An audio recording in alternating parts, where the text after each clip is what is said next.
If I'm to stay here until my research is complete, I'd better learn to hide my true nature from the mortals. But what about my thirst for blood?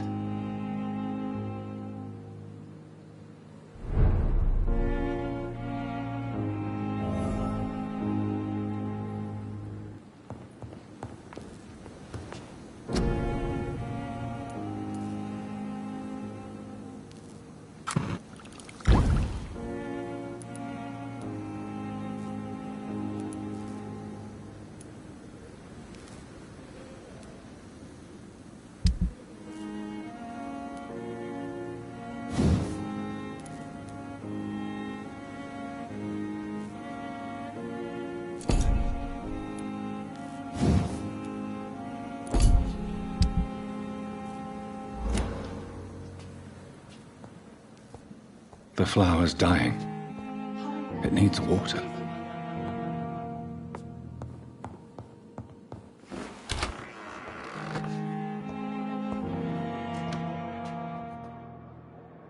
Yes, Nurse Crane? How can I help you? I'm so sorry. I know Dr. Swansea wanted you to rest, but we have somewhat of a crisis. A crisis, you say? Our supply of antiseptics is nearly depleted. I was hoping there was another box up here, but...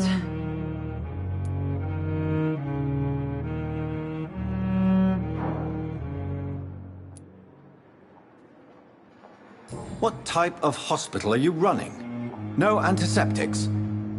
You have been away too long, Doctor. With the war and now this epidemic, supplies have been running scarce for months now. I may have a solution. In France, during the war, drugs shortage was a daily problem, and we had to use our wits to overcome the shortages. However do you mean? If combined correctly, certain household chemical products can be used in a pinch instead. Now, where's the hospital storeroom? The storeroom? Fat chance. This is the Pembroke, and space is luxury we don't have. Everything used to be stored in the old morgue. Perhaps I should look there first. Where is this morgue? It's the large building behind the hospital. You'll need to go in the back door because it's been sealed off for sanitary reasons. Take this key. It opens a small back entrance at the end of a narrow street. The abandoned morgue behind the hospital. A small door at the end of a narrow street. On my way, then. Thank you, nurse.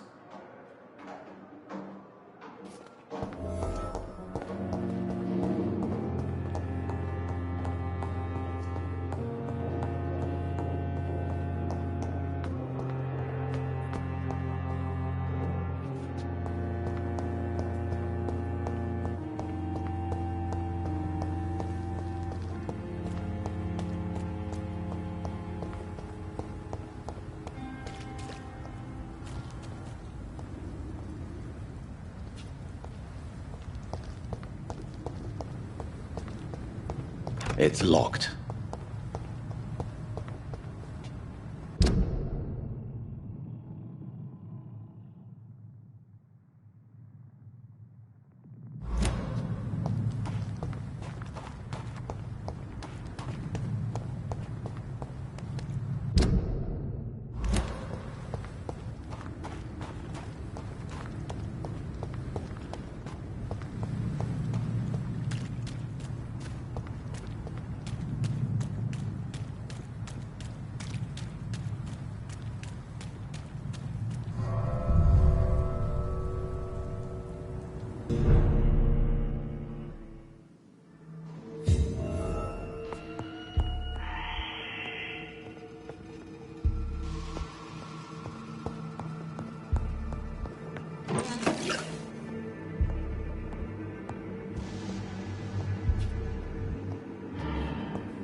behavior is similar to the infected William Bishop.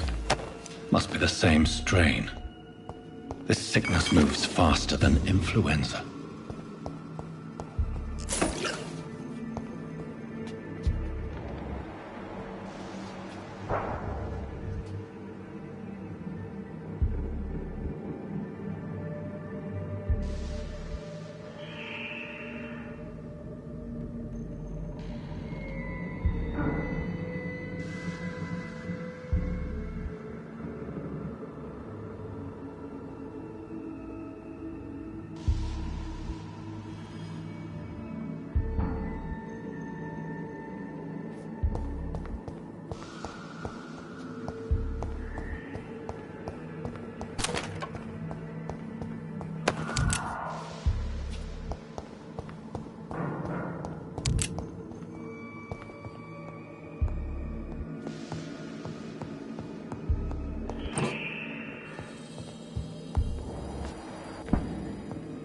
This key will surely grant me access to the basement.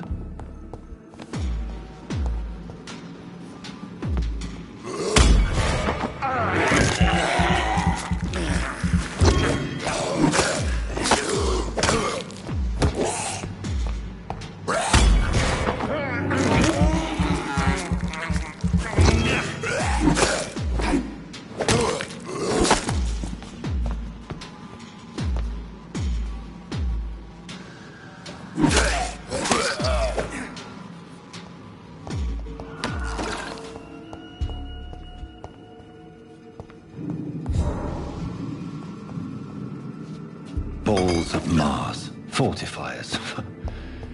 As popular as they are ineffective. But they do contain iron tartrate, and that might prove itself useful.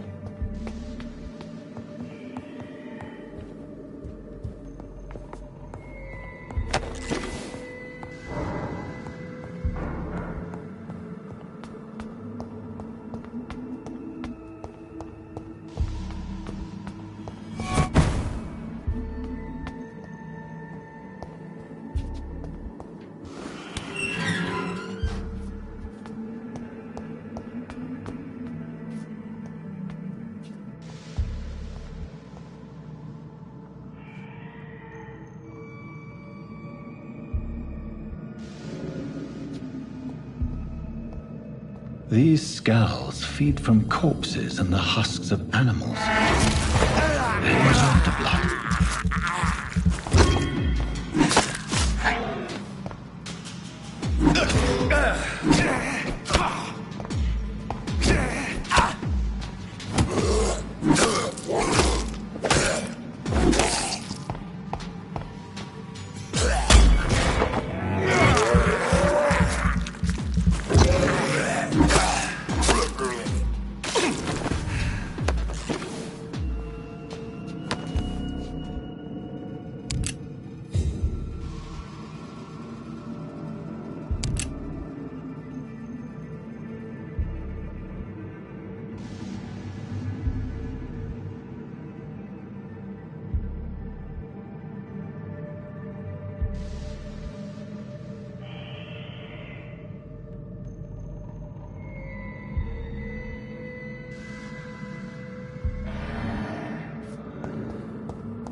It's locked, all right.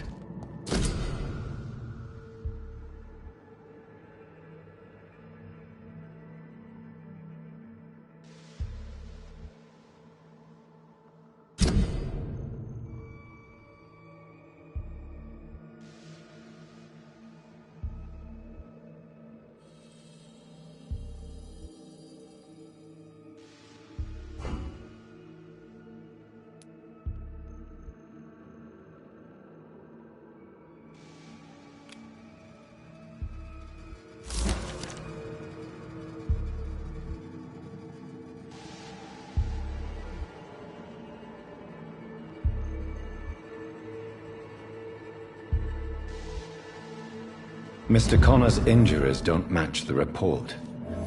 I'd better look into this.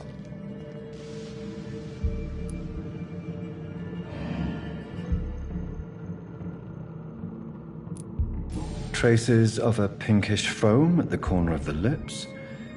Some sort of drug overdose, perhaps? Multiple abrasions and scarring on the arms and legs. Old and distinctive injuries of a sailor or a fisherman. The chest was originally opened to perform the operation. The sutures are clean, but the chest has been reopened. A puncture over the left lung, possibly a chest tube insertion. Not the cleanest work, but I think it was successful. Signs of internal bleeding. So, Dr. Tippett's anesthetics were incorrectly dosed, causing the patient's death. And then, he tried to operate on him again. Tippett has made an egregious error. It's time we talked.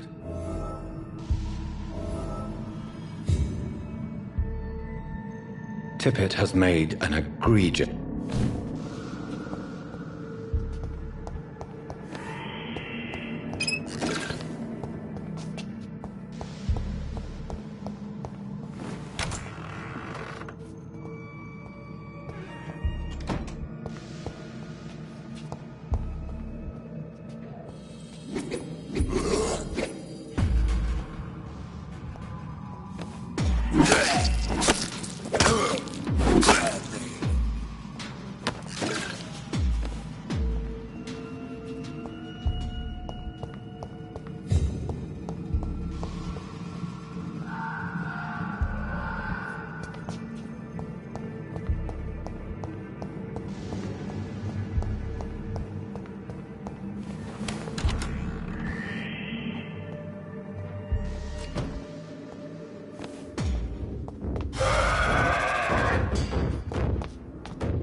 Scowls can be so ferocious. I'm not sure I can defeat them without becoming stronger. To drink blood is so tempting. Sodium hypochlorite. Dangerous to administer, but efficient in the proper dosage.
I cannot enter.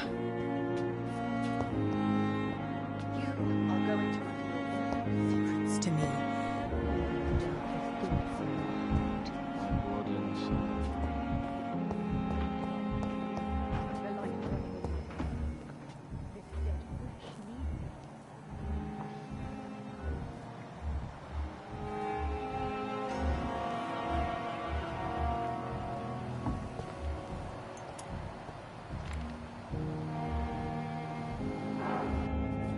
Glorious battalion of Pembroke.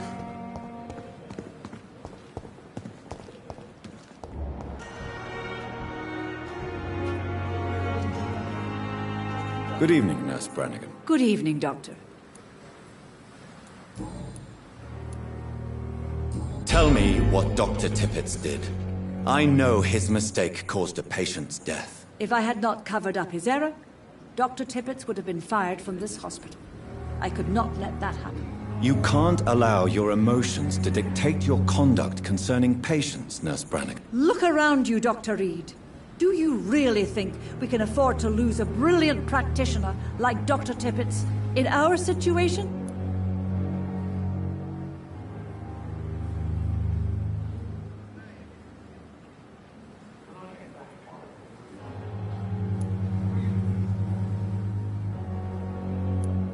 I can't say I approve of what you did. But as a field surgeon, I know that some situations require you to bend the rules. I'm not proud of what I've done, but to contain the epidemic must be our priority, so we can't afford to lose Dr. Tippett.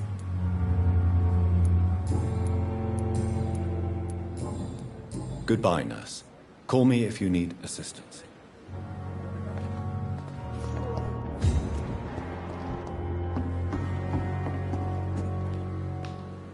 Good evening, Dr. Tippett. Dr. Reid, any good news to share? Corcoran, I want you to tell me about Mr. Connor. How did he die? What happened? He was my patient. He died because of my mistake. That's the blunt truth.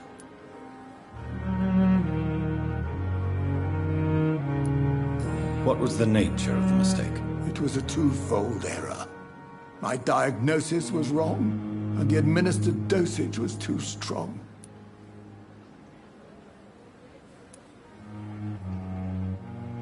Who was this patient? I don't know. Some sick man from the docks, maybe a fisherman. I had no time to talk with him. No one claimed a body. Why not stop practicing? Are you mad? I killed that man, I admit it, and it won't happen again. I have saved so many lives since then.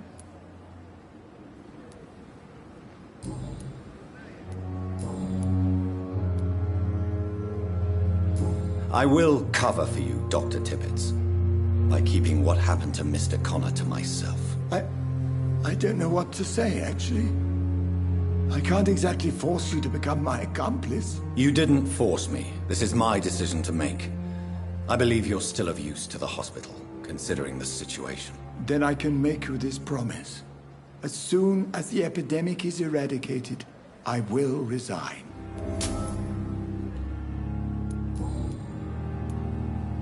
What will you do after your resignation? Do you have a plan? I always fancied visiting Cyprus. Such a beautiful island. I could buy a house there, by the sea. Read poetry and wait for death.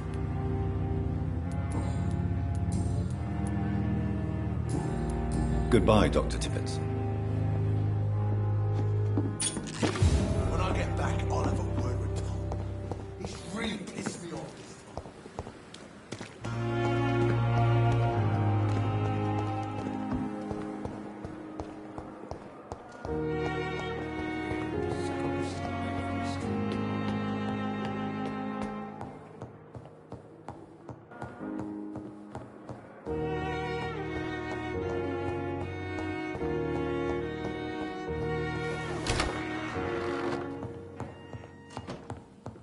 The flower's dying. It needs water.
Finally, you've returned, Doctor.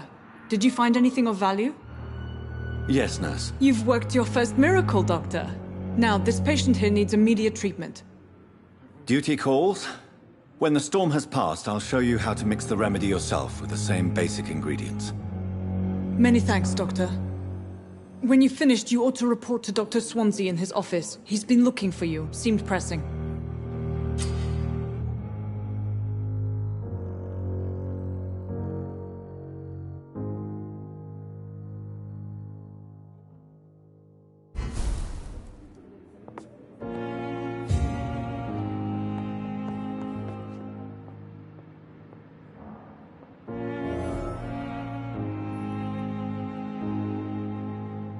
Good evening. I'm Dr. Reid. Can I help at all? No, Really?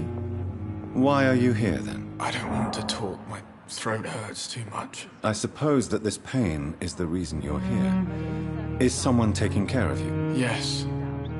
And no. Could you at least tell me your name, sir? Mortimer. Mortimer Goswick.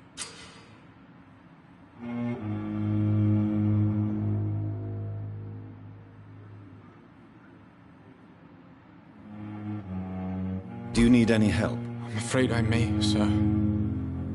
I don't mean to be a burden. You are not a burden, sir. Healing you is my responsibility. And you have my gratitude for that.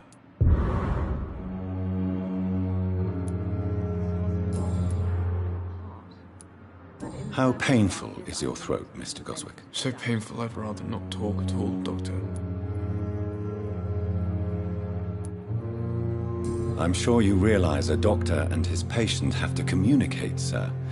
Would it help if I gave you some paper and a pen? Not really. I see. Then maybe it's not just your throat that hurts, Mr. Goswick. Perhaps your sore throat is just the consequence of something more hurtful. Yes, maybe.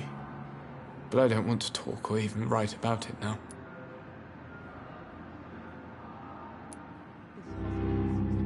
Why did your mother have you hospitalized here? She seems convinced this is a bad hospital. My mother just wants the best for me. She won't rest while I'm here. She'd go all the way to hell and back to help me.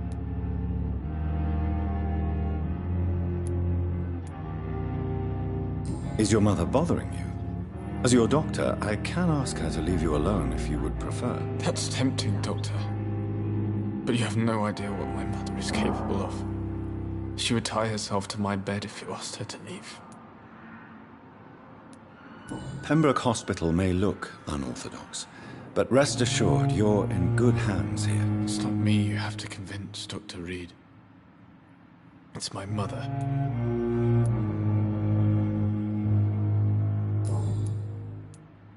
How painful is your throat, Mr. Goswick? So painful I'd rather not talk at all, Doctor. I'll let you get some rest, then. I'm all right. Don't waste your time with me.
Please, Jonathan, come in.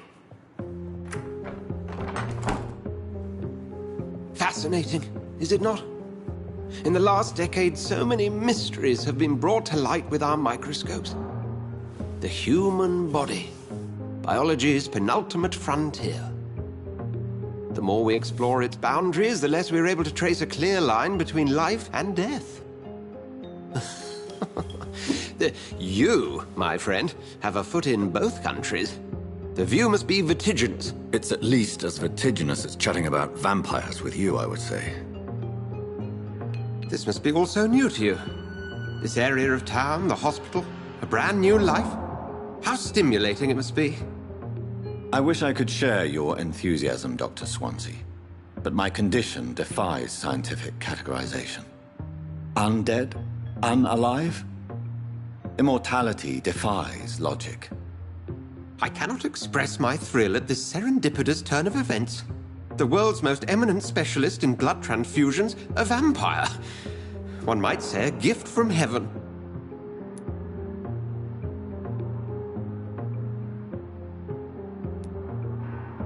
I'm a dead man. I was murdered. Now I'm a murderer. Tell me how this is a gift. Forgive me. I've been an admirer of your work for a long time, and now you are so much more than a brilliant physician. And please, call me Edgar.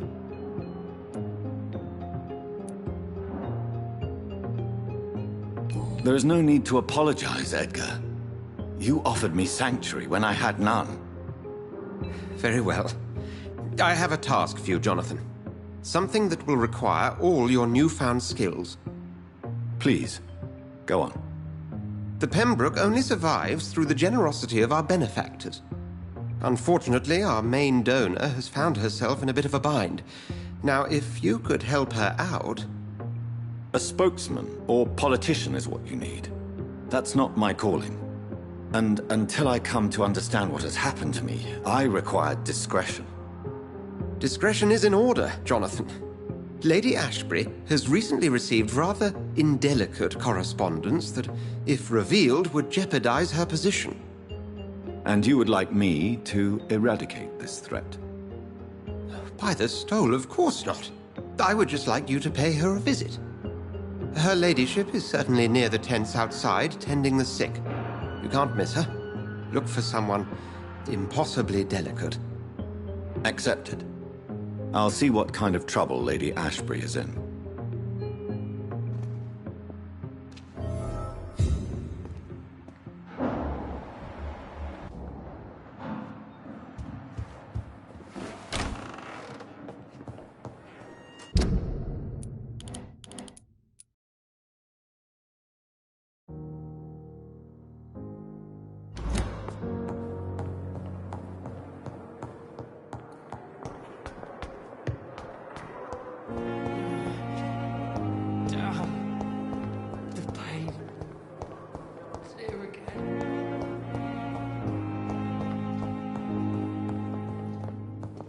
Good evening, sir.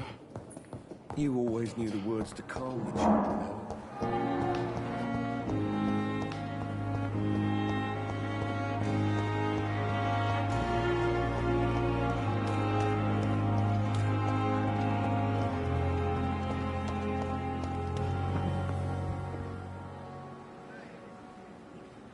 The flu took my dear wife, Emily. I take comfort knowing we'll soon be together again. Mr. Rainfield, that's no way to talk. You're in good hands here, and we'll be up again soon enough.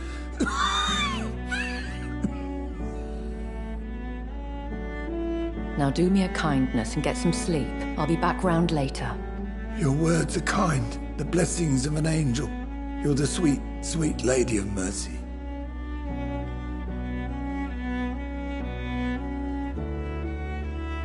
Good evening, Dr. Reid. It's a pleasure to see you again. You seem surprised. Dr. Swansea has brought me up to speed concerning your recent appointment to Pembroke Hospital. You're a the lady who saved me that night, before vanishing into thin air. I remember you from the pub with Dr. Swansea. Indeed. Allow me to introduce myself formally this time. My name is Lady Ashbury. I remember you well. in spite of the brevity of our encounter.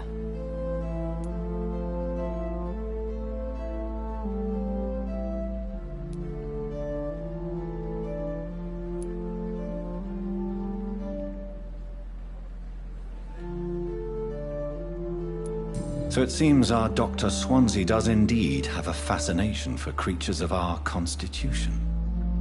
Dr. Swansea is a remarkable man.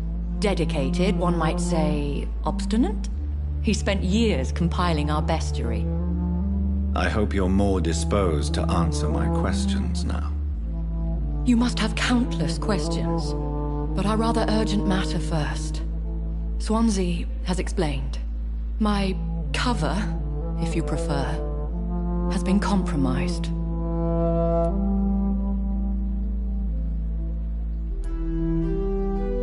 Pardon my boldness, Your Ladyship, but I have questions concerning this condition we share.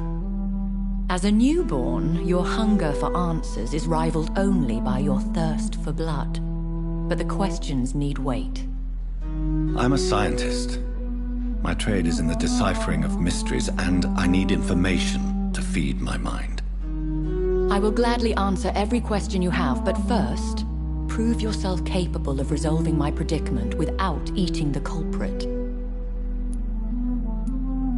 Have any of the patients given you trouble? These poor souls have so little left to live for. I do my best to ease their pain. The world would be a better place if it were cared for by women like you. You make me blush. I am simply a necessary evil.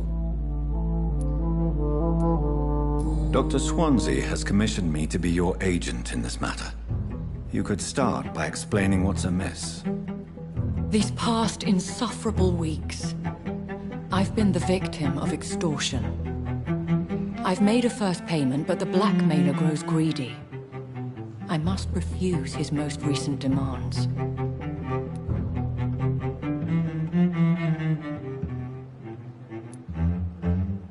Who would be so foolish as to threaten you?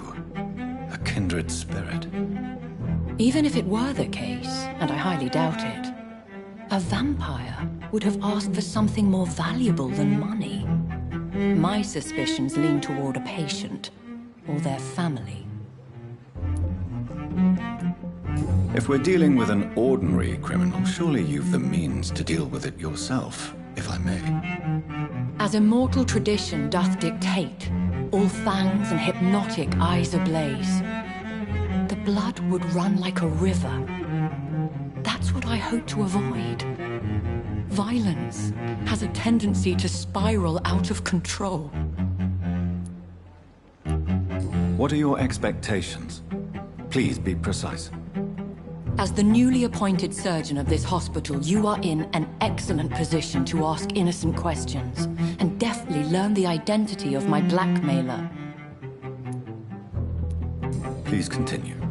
Every detail is essential. I'm your man.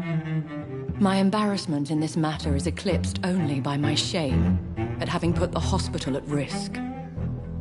The threat from our anonymous scoundrel is clear. A list of dates. My visits coinciding with the dates of suspicious patient deaths due to massive blood loss. I'll take care of it. Do you know where I should start? If that was the case, I'd settle the matter myself. You could talk to our local gossip, Harriet Jones. Not a pin drops here without her hearing about it. I'll meet that woman now. My life, as others know, is in your hands, Dr. Reid. I'm sure of your discretion, but I do fear your powers of persuasion will be put to the test. When this is resolved, I'll be your obligé. I'll answer all questions in regards of your condition.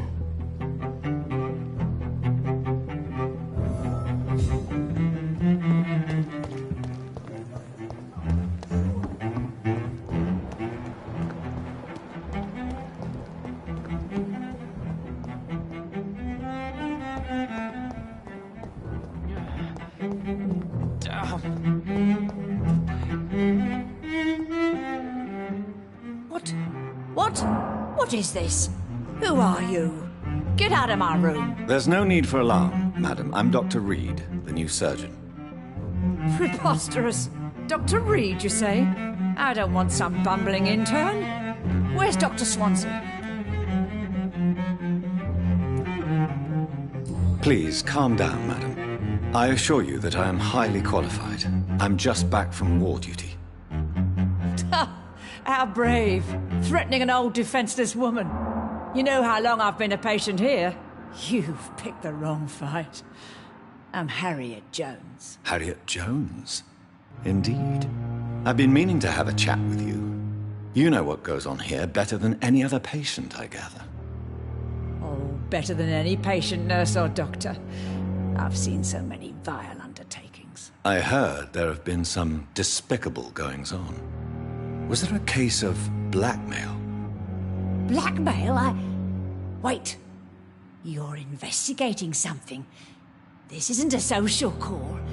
One of those incompetent cunts slit a poor sod's vein.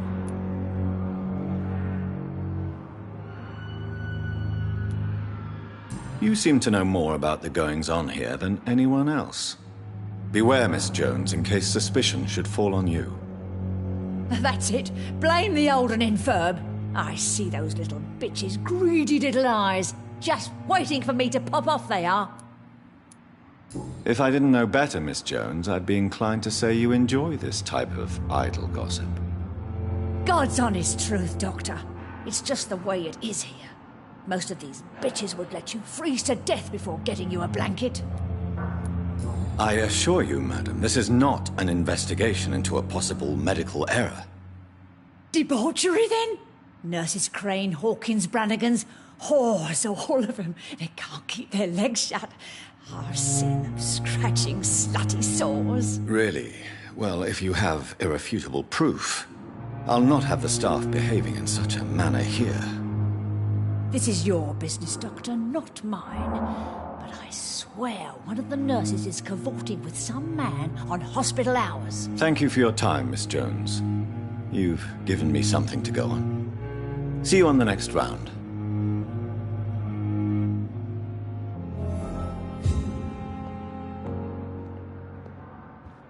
The patients and staff might know something. I'll start my investigation with them. Disguised as a hospital. That's Good evening, Nurse Hawkins. Good evening, Dr. Reid. What can you tell me about the strange man visiting one of the nurses during her shift? Let me guess. You spoke with that old shrew, Harriet Jones. Do not pay attention to her, Doctor. She's full of fanciful tales. She could have been telling the truth about the mysterious man. That old witch will end up in hell soon enough. Who cares if a nurse finds some happiness where she can? No matter how you feel about her, Miss Jones deserves our help. Who says I don't care for her? Hate is what keeps that old crone alive.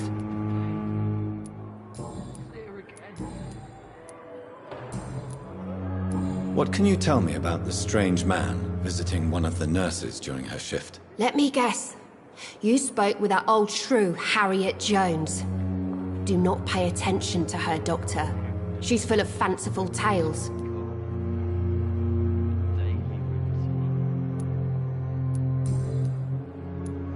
Goodbye, Nurse Hawkins.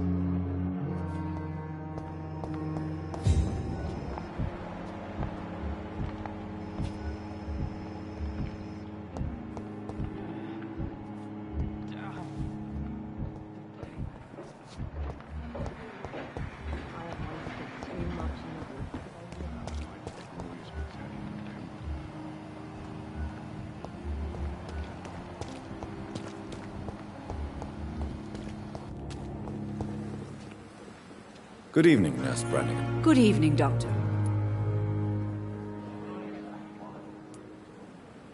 Do you know if any of the hospital staff have criminal backgrounds? The people who work here all come from very different backgrounds, Doctor. Just like the patients. Have you seen a strange man visiting any of the nurses here? I've never heard of such a thing, Doctor.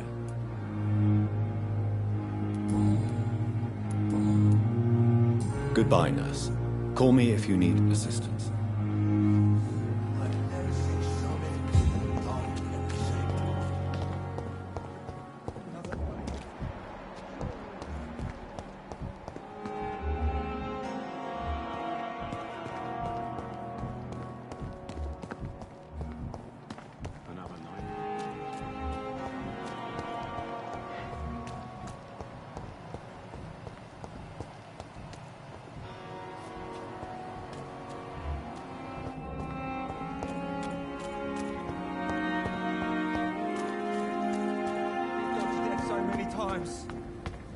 Oswald!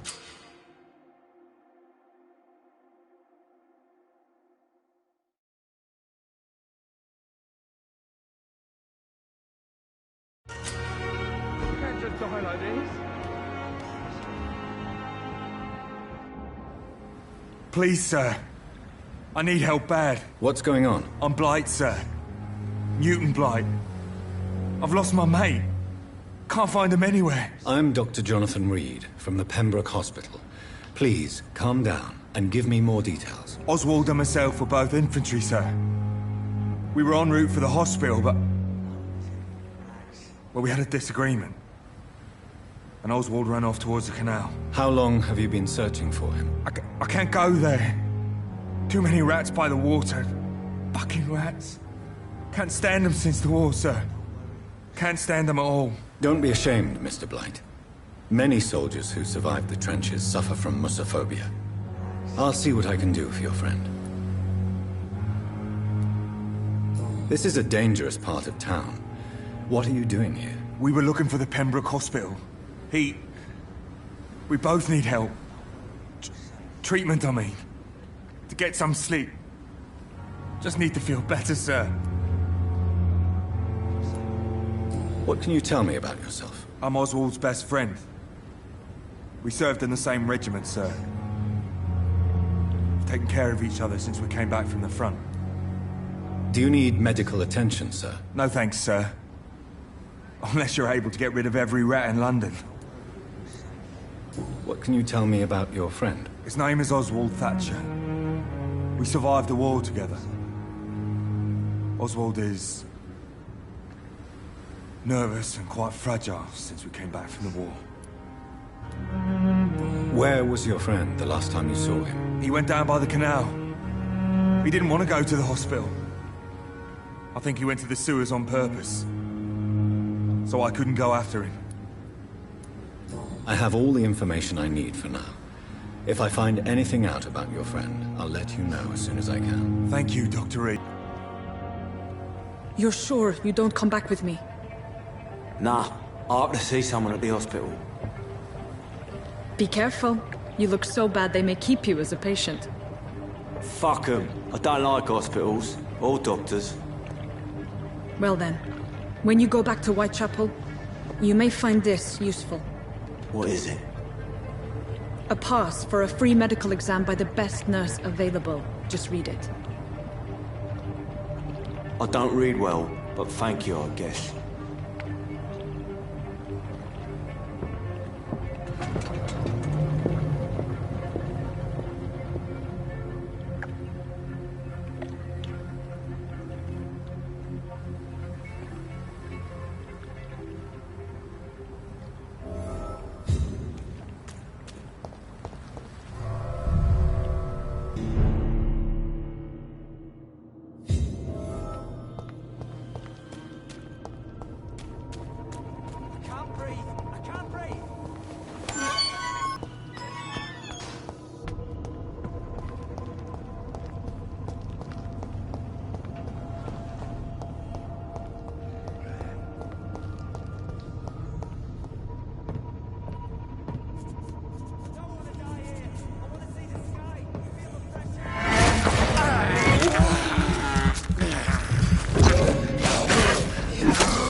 Are you injured, sir? Help me get out of here! I need to get out! I'm Dr. Reid, and I'd be glad to help you, but you must calm down first.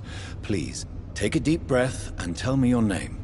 Okay, I'm Oswald Thatcher. Please, I need to get out! Mr. Thatcher, your friend Newton sent me to help you. Do you remember him? Yes, I do. Good. Now leave this place and enjoy the cool night air. It's quite invigorating. I'm sure you'll feel better if you do.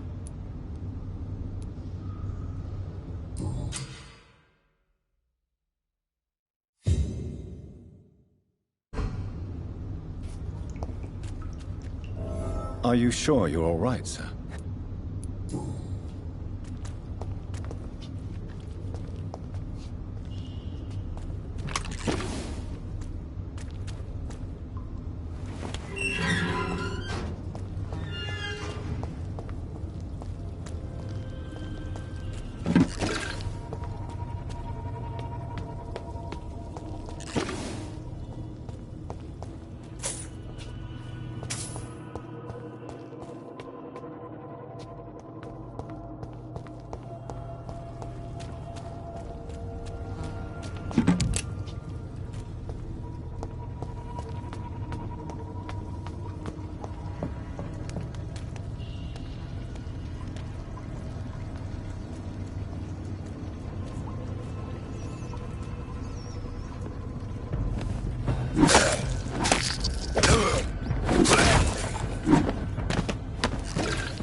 What sort of creature is this?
Good evening, Mr. Cox. Dr. Reid.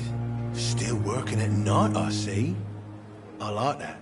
And why is that? People who don't sleep at night always seem more alive to me.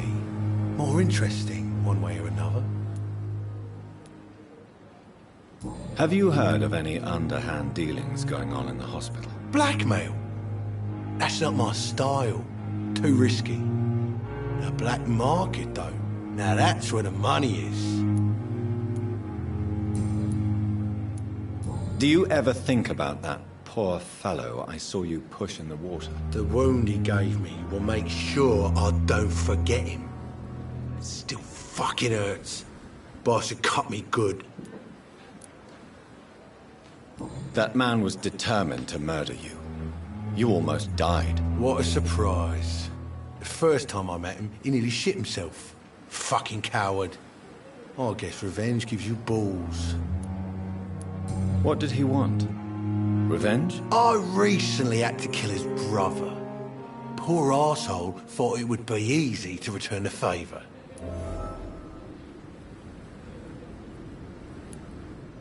Only the strongest survive, then? Survival at all costs. Is that all you think about? I'm the toughest bastard you'll ever meet, Dr. Reid.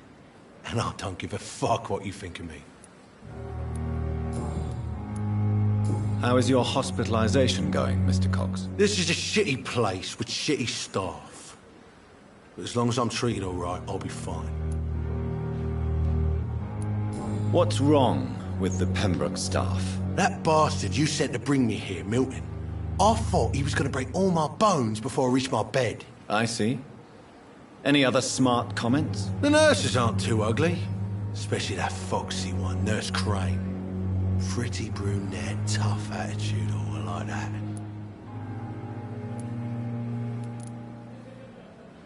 What's wrong with the hospital? Come on, Dr. Reid. The place is a dump. Smelly, sad, and dirty. But you're alive thanks to the efforts and dedication of the staff here, aren't you? What are you expecting, a medal? I thought that saving lives was just part of the job. Must be an unsatisfactory profession at this time, I'm sure.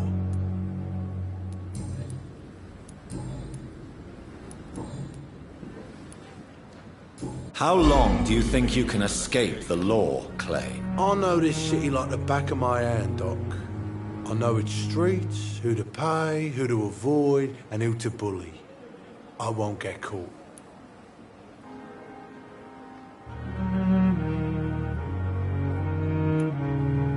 We can't escape the consequences of our actions. The past catches up with us in the end. I ain't afraid of death.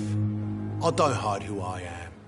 I live my life honestly, which is more than I could say for most folks. And who are you, then? I'm the leader of the Wet Boot Boys. One day, I'll leave this shitty place and punch in the face all who thought I would not come back.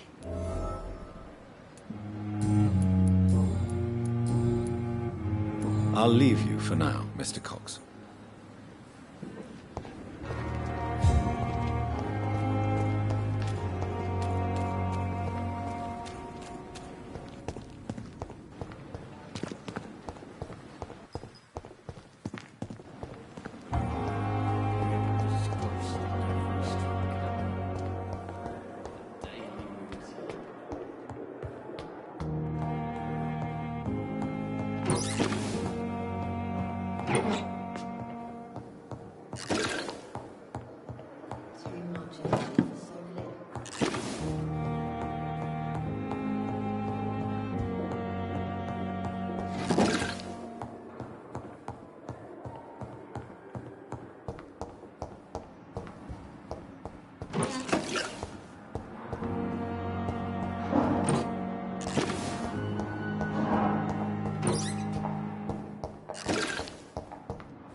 The flower's dying. It needs water.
Hey, Doc.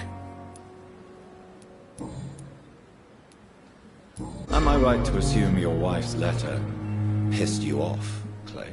I was so mad I threw away the knife she got me when we got married. Your wife gave you a knife as a wedding present. That knife has always been my lucky charm. If I'd had it in my hand when I got stabbed on that pier, I'd not have been wounded.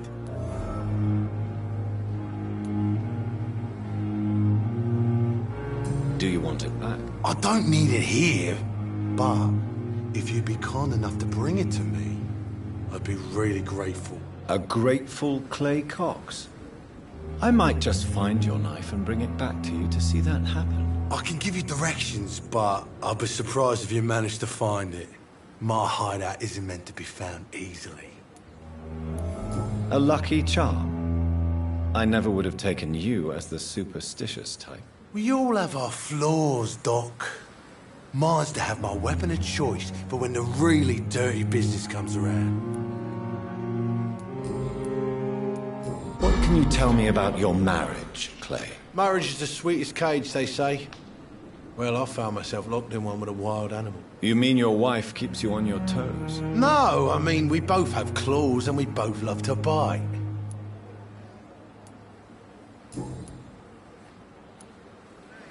You're lucky to be alive, Mr. Cox. I hope you're starting to take better care of yourself. This place is full of sickness and decay. How could I get better in such a dump?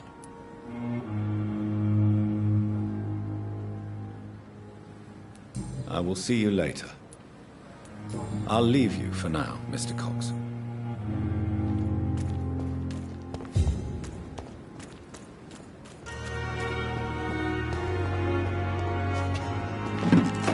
Perhaps I should have considered the offer from that Callaghan fellow.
Hey, Doc. You're lucky to be alive, Mr. Cox. I hope you're starting to take better care of yourself. This place is full of sickness and decay. How could I get better in such a dump? Consider yourself lucky that I'm treating all of my patients equally. But don't push your luck. Don't play the innocent with me. I'm sure you have good reasons to act this way. And also weaknesses that can be exploited.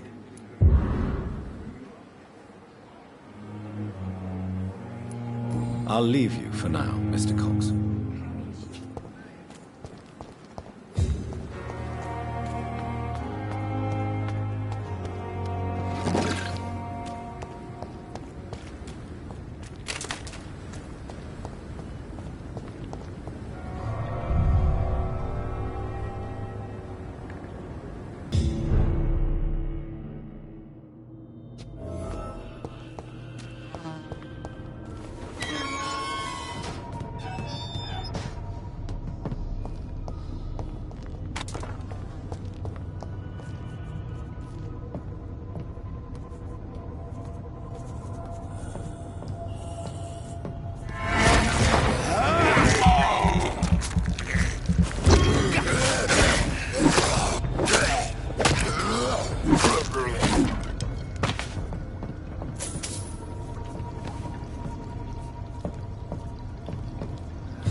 What sort of creature is this?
Not a lot to check, but I should anyway.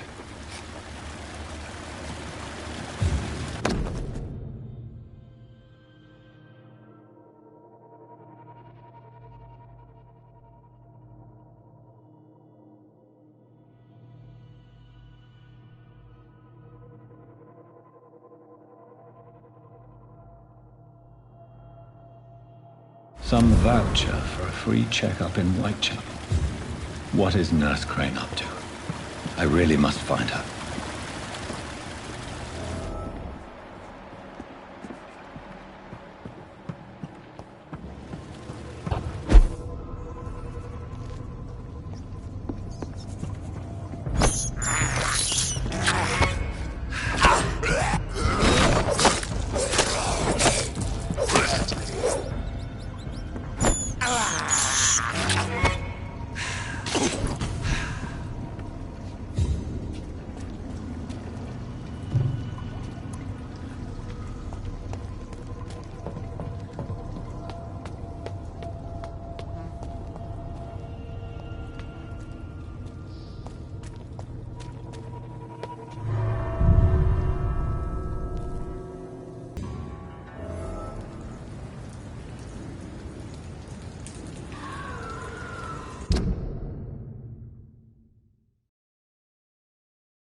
Hello again, Mr. Thatcher.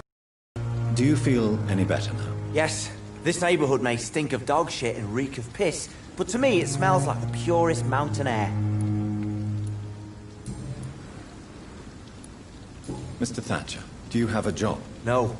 Since I came back from the war, I spent most of my time and energy just trying to forget. I understand what you mean.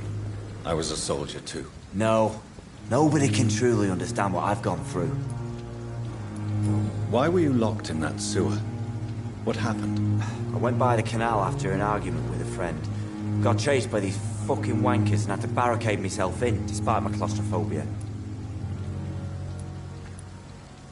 Tell me about your claustrophobia. Has anyone given you an official diagnosis? That's what the bloody doctor said. But I don't want to go to a hospital to get checked again. I'll deal with it my own way. Why did you run?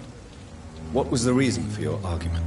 Newton wanted me to go to a hospital, but I can't stand being closed in. Makes me feel like I'm suffocating. Oswald, why did you not go to the Pembroke Hospital to seek medical help? I don't trust doctors. All they care about was their careers and processes. I won't be locked in any room again, by anyone. Your fear of being trapped is not going to go away by itself. You need professional help. I've seen enough butchers in white coats to last a lifetime. Hospitals reek of chemicals and death. What I need is fresh air.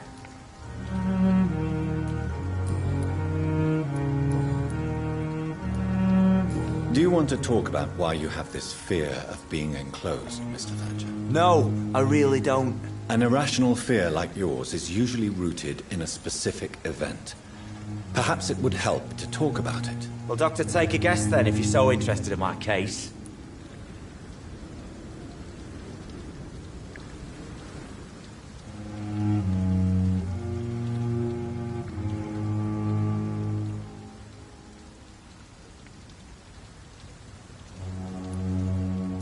When I rescued you, you expressed joy at seeing the sky again.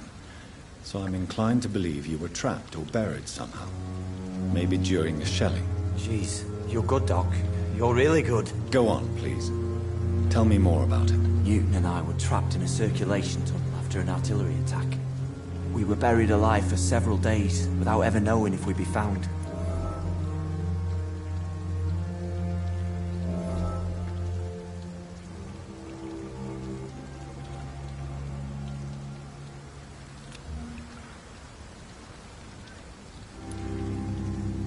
Oswald, tell me about what happened when you were buried in that tunnel with Newton. It was more than dark.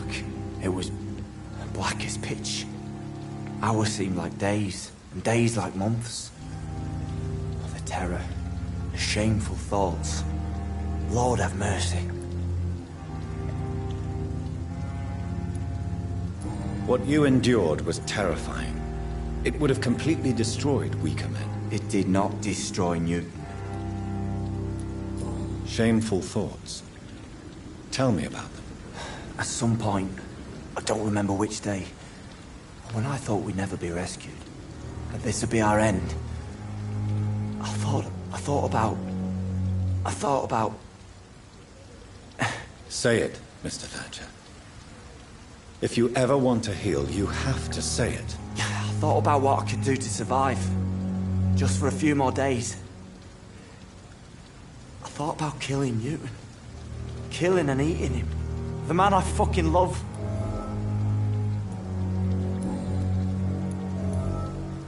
Tell me about your true feelings for Newton. I love him. I'm not ashamed to say it. He's the best thing that ever happened to me. I can't imagine life without him.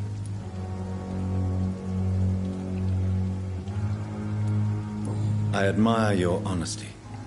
It takes courage to stand up to society. The world needs people like you to create change. Courage is what we needed in the trenches, looking death in the face every day. I speak plain. I speak my mind. Have you always been this straightforward? All I know is, before you saved me by the sewer, my only regret was I wouldn't be able to hold or kiss Newton again. I love him, that's all. Why should you be ashamed? I'm not, I said. But Newton sees it differently.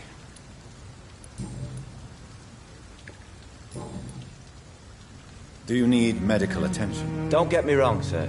I'm grateful for what you've done, but I've never felt comfortable with doctors. I will see you later. Goodbye, Mr. Thatcher. Try to take care of yourself.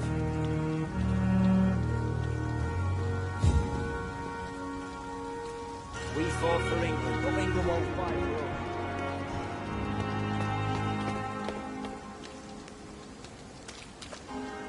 Hello again, Mr. Blight. I'm happy to see Mr. Thatcher is safe, for now. I'm eternally grateful, Doctor. We were total strangers and you helped us anyway. Can't thank you enough, sir.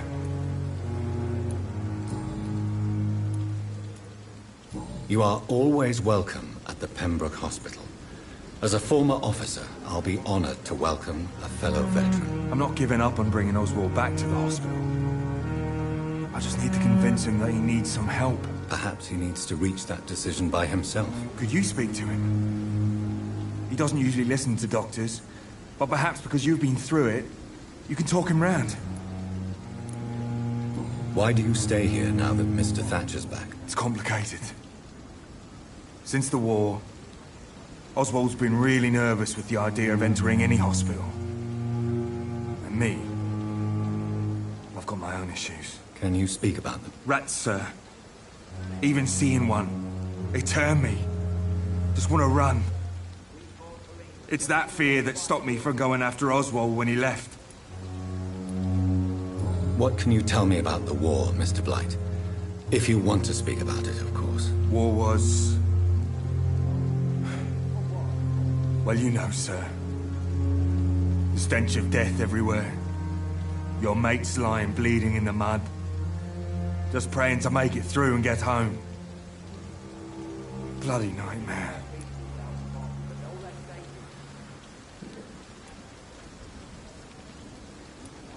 I fought in France, too. I served as a field surgeon, but it was not uncommon to repel an assault, especially at night. Yeah. The first time I was wounded, I had to protect the infirmary from hostiles. Twice. Did you know Oswald Thatcher before the war? No. We met in the battlefield. I think we were in the same boat to France. We've stuck together ever since.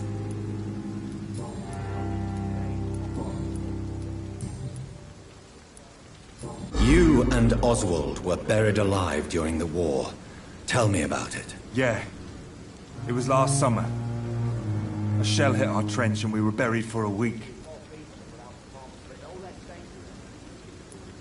How did you survive for a week? Luckily for us, there were rations and water in the tunnel. It was an outpost, see. Since then, Oswald's not keen on being inside for too long.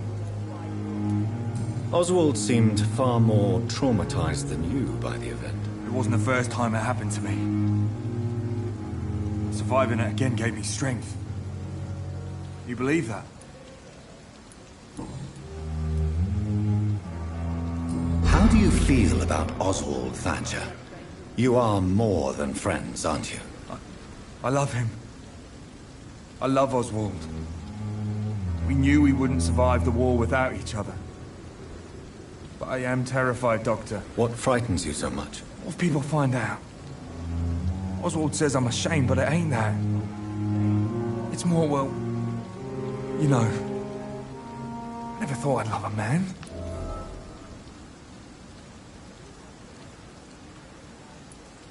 Enjoy your love. And enjoy life as long as you can, Mr. Blight. Don't let anyone tell you who you should love or how you should love them. I appreciate your kind words, sir. But it ain't that easy. It's all so new to me. What caused your phobia of rats, Newton? It happened last year following an artillery attack. I was trapped for 2 days in a hole under 2 dead soldiers.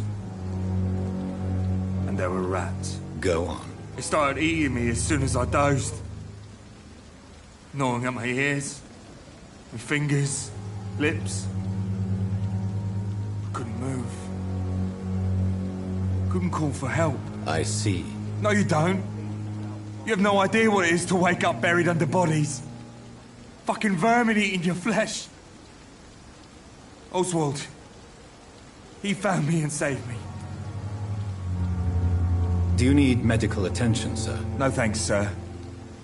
Unless you're able to get rid of every rat in London.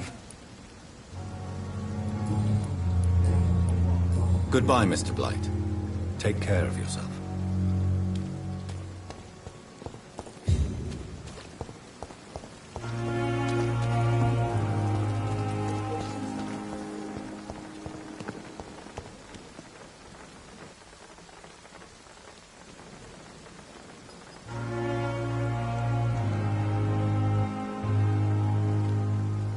Good evening, Milton. Good evening, Doctor. Still trying to save lives? I'd like to see your goods. Wise choice, Dr. Reid. A reliable gun is what everybody needs these days.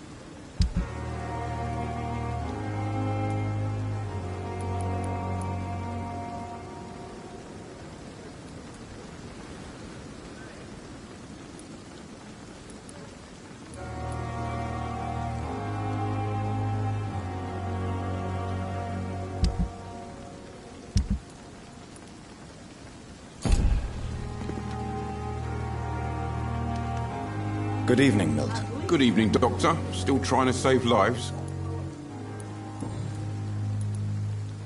Do you know that Nurse Hawkins is thinking of leaving the hospital? That's not a surprise. We've talked about it already. Does it not bother you? Sometimes I think she may be right. We should run away while we can. Question is, where can we go? Where is it safe?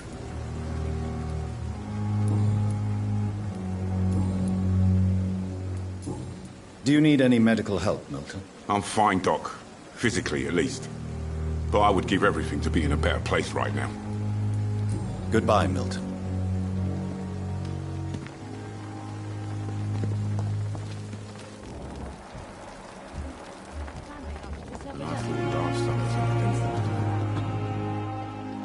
Good evening, Nurse Brannigan. Good evening, Doctor.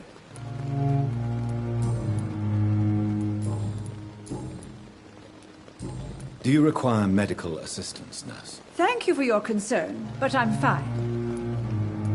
Goodbye, Nurse. Call me if you need assistance.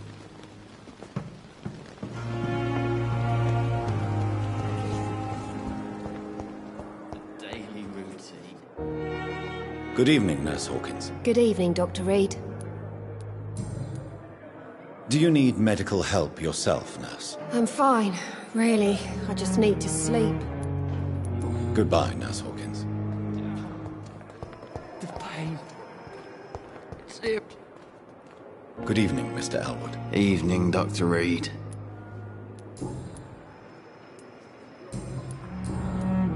Soldier, do you need assistance? I'm fine. Just do something for this pain, will you? That's all I'm asking. Goodbye for now, Mr. Elwood. Damn. A giant morph disguise. Simpletons, these nurses. Hello again, Dr. Reid. I feel better already. Can I go soon?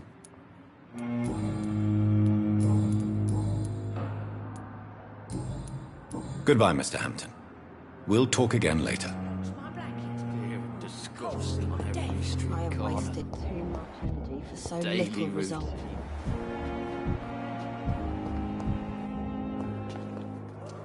Good evening, Miss Howcroft. How are you tonight? I need blood, Doctor. Warm, rich, vibrant blood.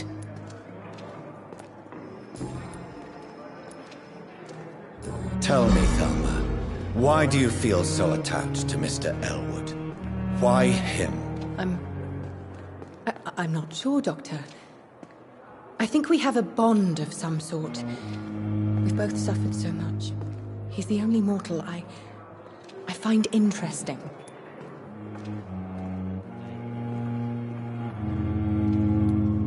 Would you say you and Mr. Elwood are romantically involved? No. No, Thomas is a delicate soul. Even though he disguises it.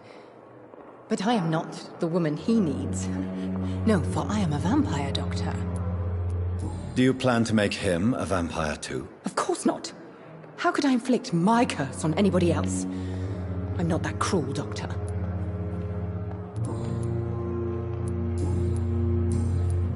Do you require my services, Miss Howcroft? I have no need for your medicine, Dr. Reid.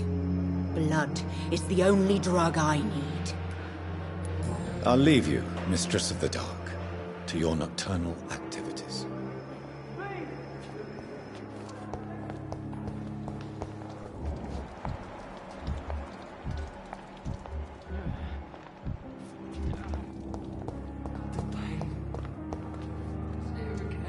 Good evening, Nurse Hawkins. Good evening, Dr. Reid. Goodbye, Nurse Hawkins.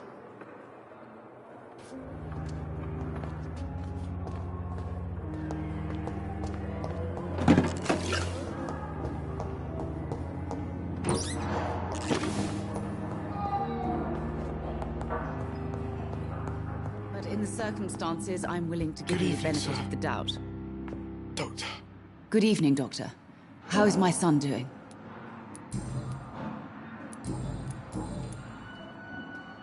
Do you require medical attention as well, Mrs. Goswick? I have other concerns right now, Doctor. But I'm fine, thank you. Goodbye, Mrs. Goswick. Good evening, Mr. Goswick. How are you? I'm okay.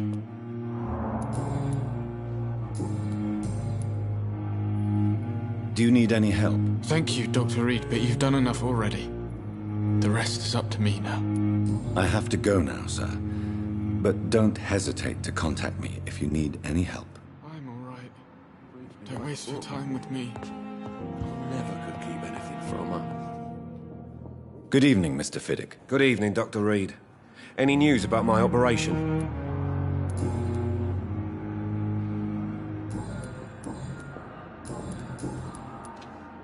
Tell me more about the death of your wife, Harvey. 1915. I was in the army, building workshops for the Royal Flying Corps. Helen was happy I wasn't sent to the front. What happened? The Germans sent Zeppelins to bomb the construction site, but they missed their target. My wife was bringing my dinner when the bombs fell.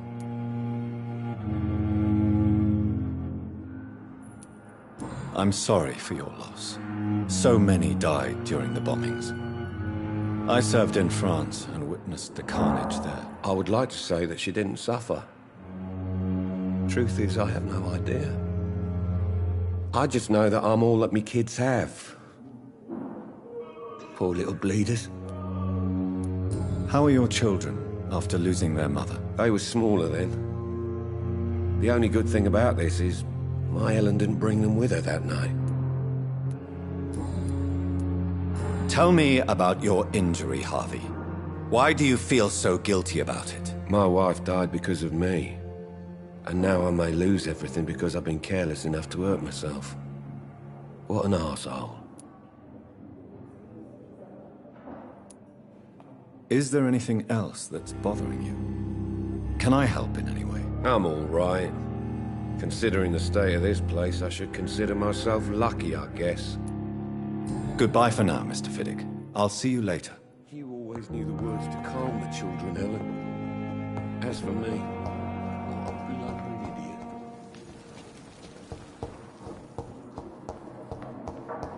Come now, we can handle this. I'm quite busy right now, Dr. Reid. Tell me, Waverly, what do you think of Dr. Strickland's enthusiasm for his experimental research? Strickland is playing with his patients' lives for pride and glory. Now that, sir, is unethical. Are you thinking about something in particular? Harvey Fiddick needs delicate surgery. I believe we should stick to the usual procedure, but my young colleague obviously disagrees. Why do you wish to lead this surgery? I strongly believe that Mr. Fiddick should not be butchered to test an unproven procedure.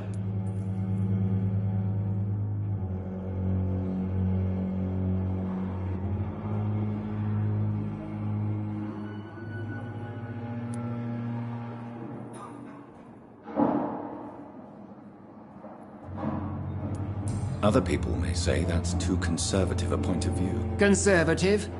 And what are you going to say to Mr. Fiddick if he loses his arm because of the operation? Because that's what's going to happen if the surgery is a failure. And are you not afraid that your rivalry with Strickland may be blinding you? Rivalry? I guess you could call it that. But I will never be childish enough to let my personal feelings affect my judgment.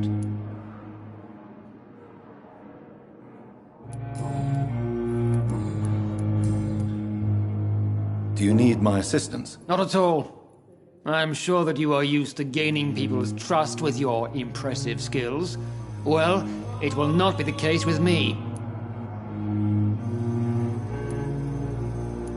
Thank you for your time. We'll talk later. Come now, we can handle this. Good evening, Dr. Strickland. Good evening to you, Dr. Reid. Can I be of any help?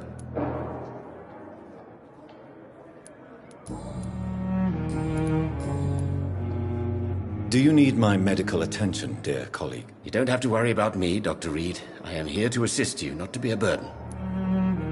Goodbye, Dr. Strickland.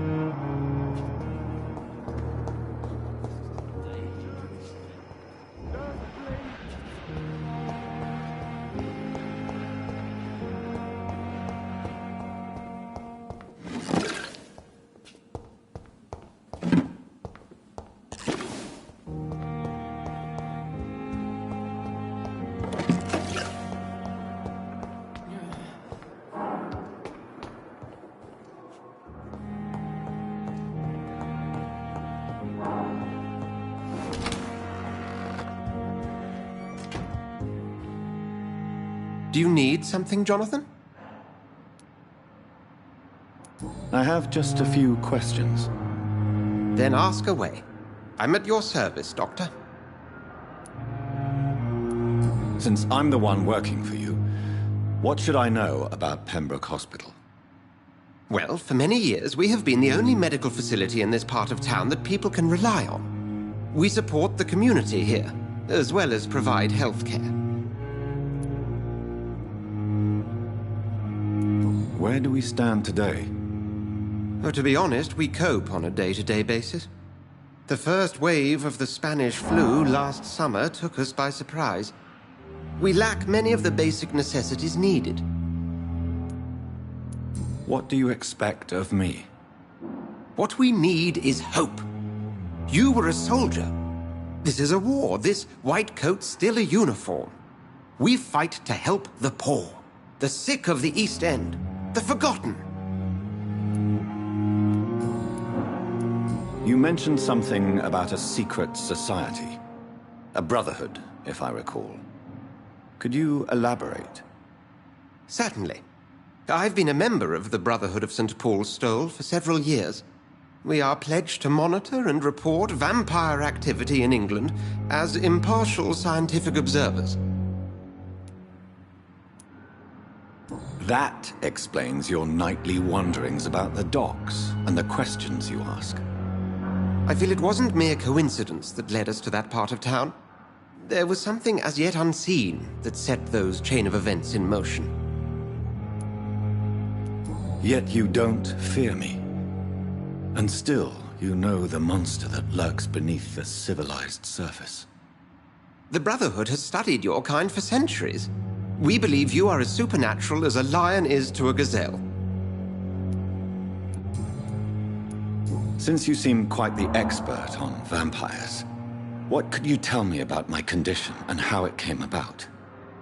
As men of science, our first step is always to start with what we know. Forget the myths, the hackneyed scrawlings in the penny dreadfuls. They do not scratch the surface of the truth you now find yourself in. The sun. The morning following my transformation. Its rays burned me. There was pain, smoke, and my skin blackened. You will find there is very little that can kill a vampire, my friend. You have been offered relative immortality. The sun will most certainly hurt you, leaving you weakened and damaged, but it will not destroy you.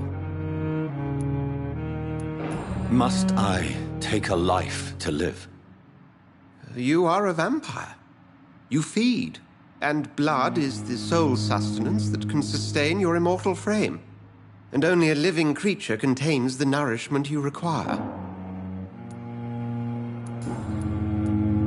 The man we pursued and slew in the canning factory, William Bishop, I believe, was he a vampire? He was a Skald, technically speaking. The debate rages as to their classification. Some think them a subspecies of vampire, others something else. How do Skalds come into existence? The name means slave. The etymology may indicate that they are a lesser species of vampire. From what I know, vampires tend to despise them. Just for clarity, what differences are there between myself and a Skald? A Skald is easier to eliminate, Jonathan, even if they remain formidable foes for the unprepared. Vampires...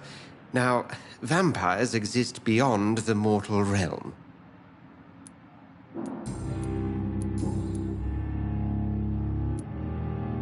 I have met Lady Ashbury. She's a fascinating woman, wouldn't you agree?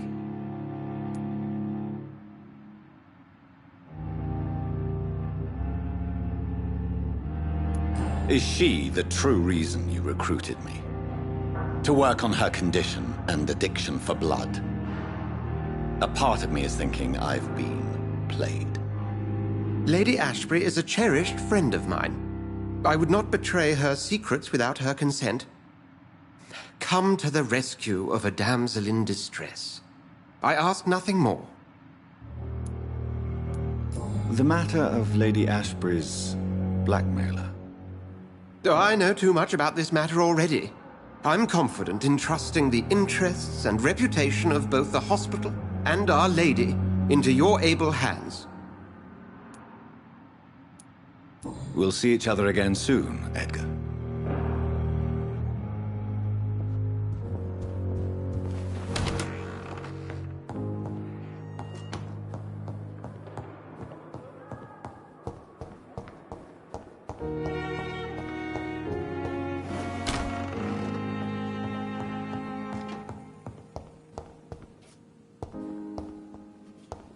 The flower's dying. It needs water.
Good evening, Milton. Good evening, Doctor. Still trying to save lives? I'd like to see your goods. Wise choice, Dr. Reid. A reliable gun is what everybody needs these days.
Supposed to be an hospital? A pigsty would smell better.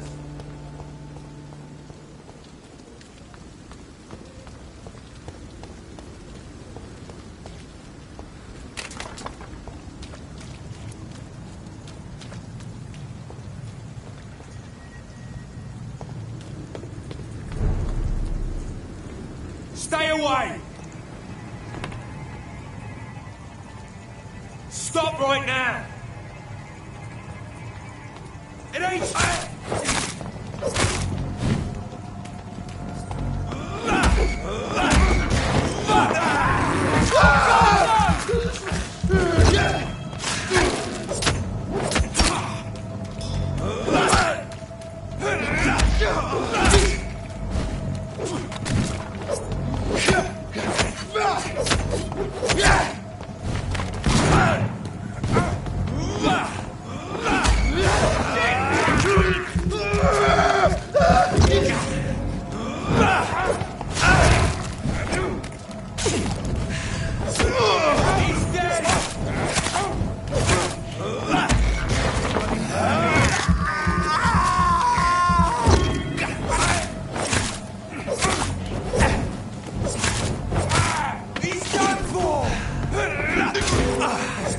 Doesn't like fire, does it?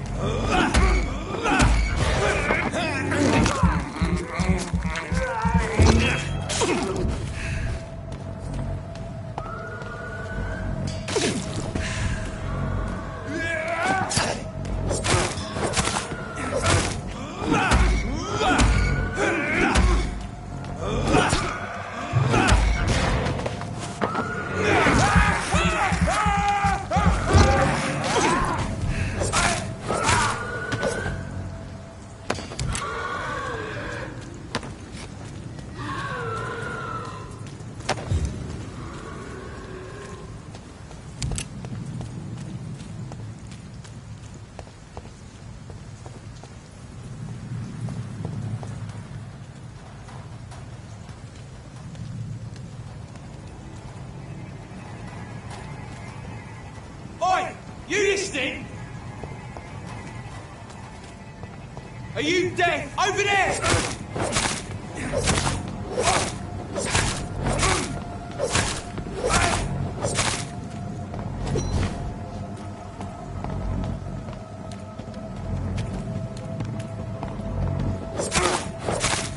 Die, vermin!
This must be Clay Cox's knife. A fine blade. No wonder he wants it back.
when I get back.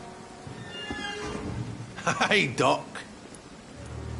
I have found the gift from your wife. In that case, you'll be properly rewarded, Doc. Clay Cox is a man of his word. I hope that won't make me an accomplice to your future crimes. Who knows what I might do now I feel invincible again.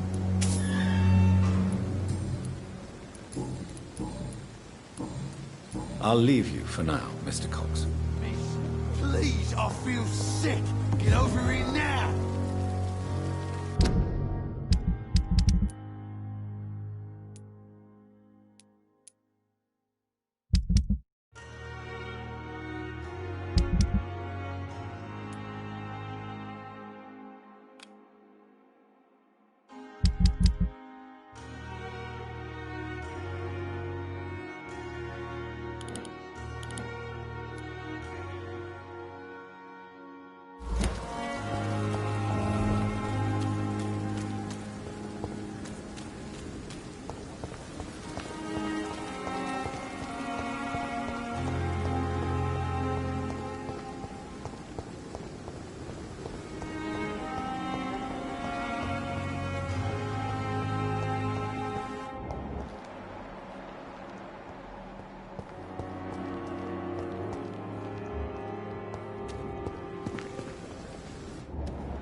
Good evening, Dr. Reid.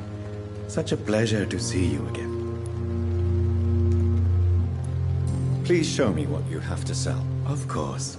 It's just trinkets and curios, really. But I'm sure they can be useful.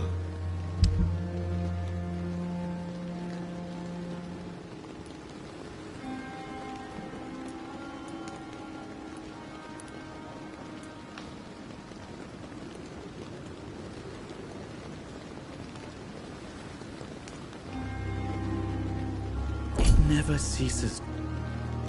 Good evening, Dr. Reid. Such a pleasure to see you again.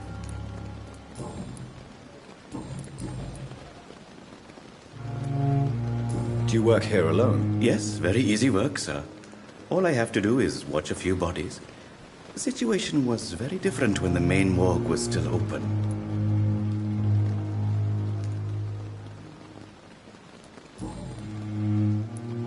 Are you afraid or uneasy being surrounded by so many corpses? Why should I? These bodies are empty vessels. Flesh left to decay. Poof. No soul anymore. All gone.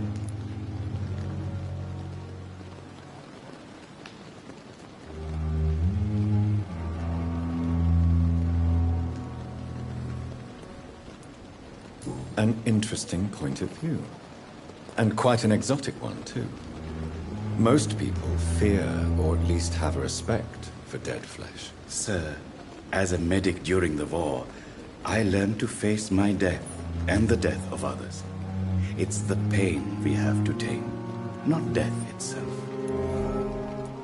How did you get this job? After I left the army, I worked as an undertaker down by the docks.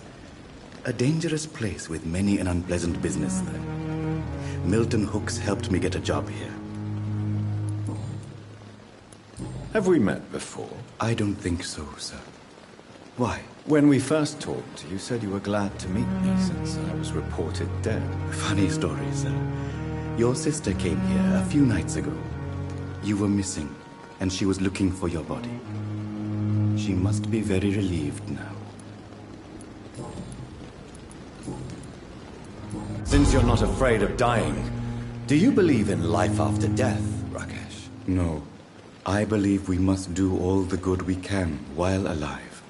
For our time is short, and the obstacles are endless. Do you think you would enjoy immortality as a concept? I don't think so. Don't mistake me. I love life, and I'd like to live a long life.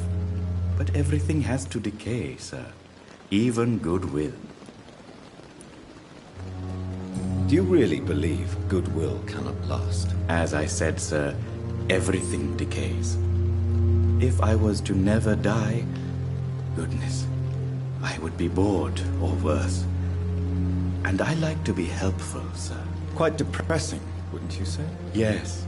But the good news is, we'll all die before losing our humanity, sir. So you're ready to die? No, I am not. I don't fear death, for I won't see it. What troubles me is the pain my death will inflict to those I know. You're a wise man, Mr. Chidana. No, Dr. Reid. I am a foolish man. But I like to think otherwise. Do you need medical attention? I'm feeling all right, Doctor. But perhaps it is because I, too, am used to the smell of the dead. Goodbye, Mr. Chidana. It never ceases to amaze me how you, the dead,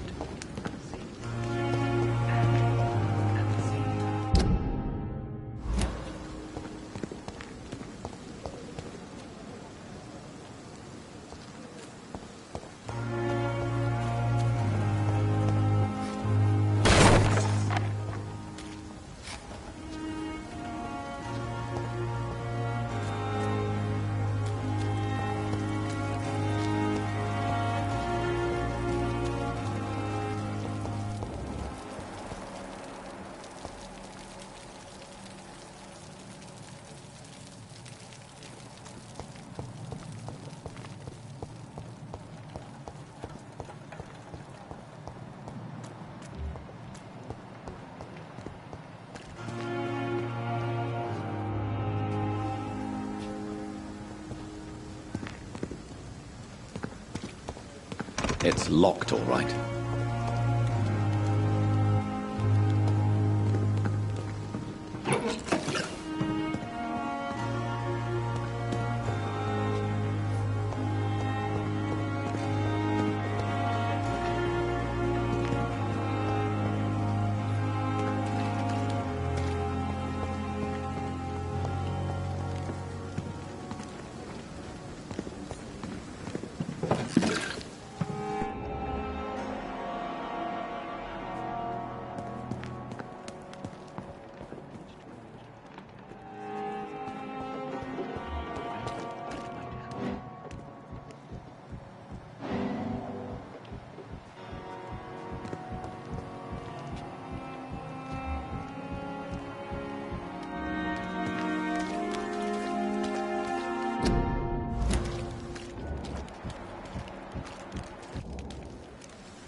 I'm sorry you ended up on my plain and cold medical bench, sir. I understand you must be very angry about this unfair situation. I managed to arrange to have you buried in the same mass grave as your wife. I hope that might help.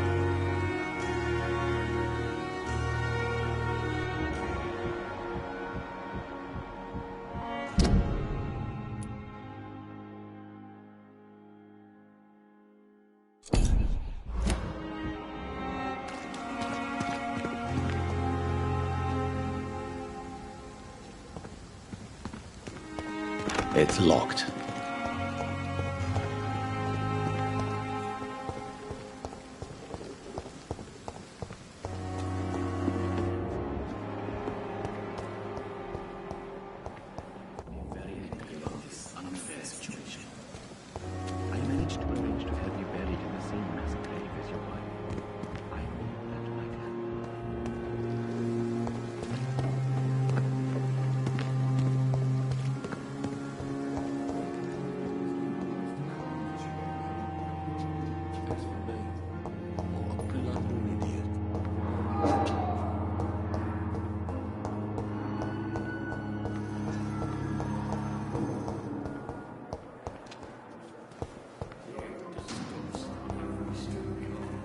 Good evening, Miss Howcroft. How are you tonight? I need blood, Doctor. Warm, rich.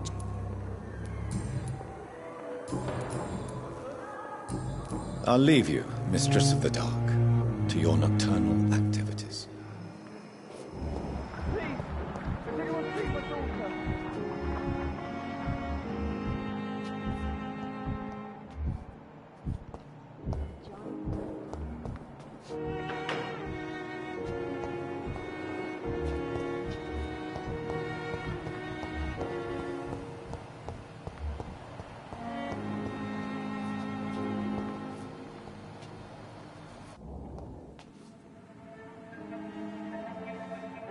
You don't mind if I search your pockets, do you, sir? You won't need any of these anyway. I'm not stealing from you, mister. I'm only redistributing your belongings to people who need them more than you. You see, no one has claimed your body, sir, so it would be such a shame to bury you with your valuables. I will not forget you, sir, and I thank you for your generous donation.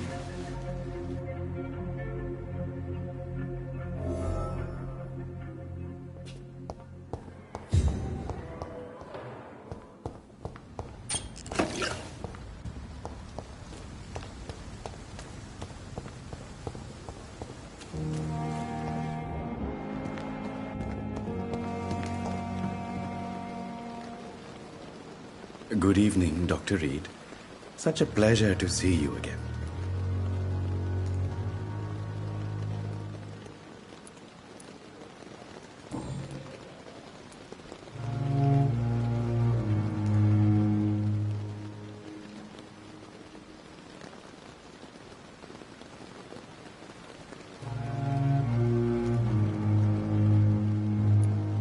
How dare you steal from the dead, Rakesh? Is that what your pawnbrokers is really about? These people are dead, sir. What they possessed could be useful for the living. And I'm sure they would agree if they could speak.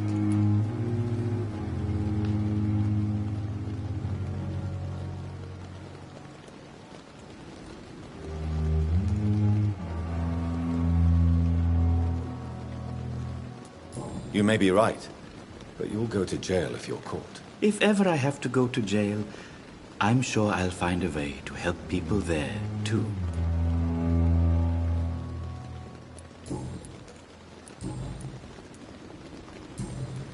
Goodbye, Mr. Chidana. It's locked.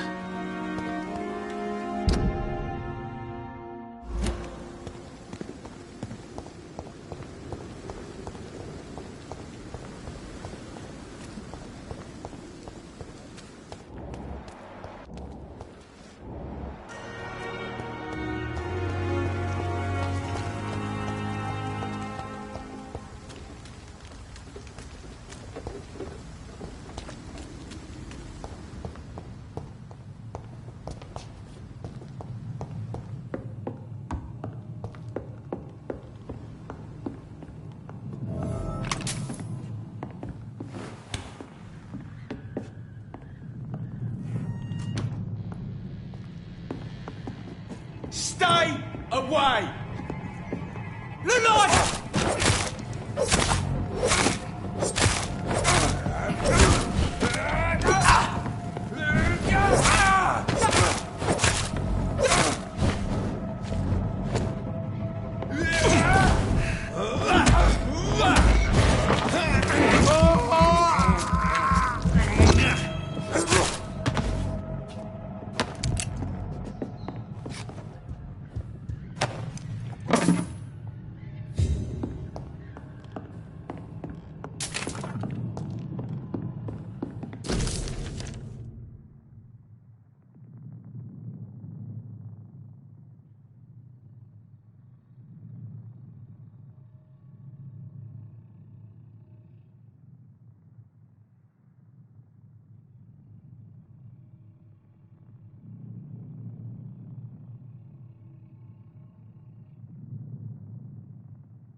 I can't believe I'm doing this.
Strangers are attacking me!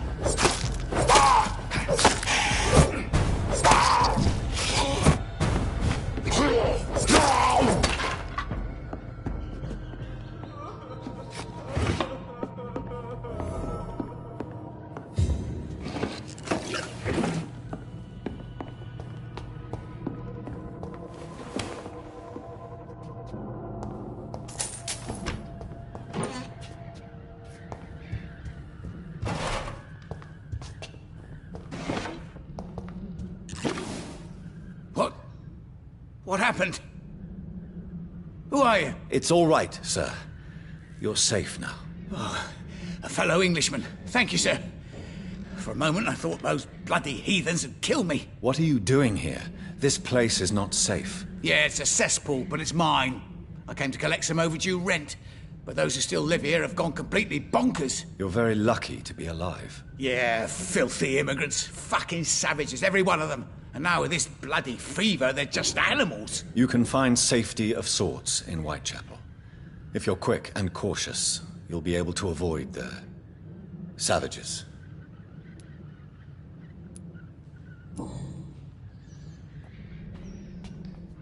You had better return to Whitechapel without delay. Safety isn't really an issue in Whitechapel, because you never are. Never have been.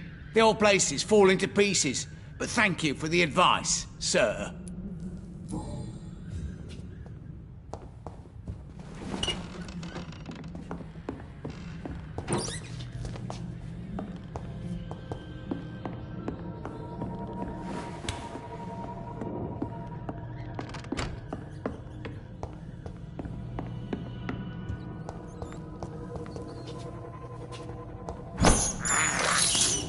I can't believe I'm doing this.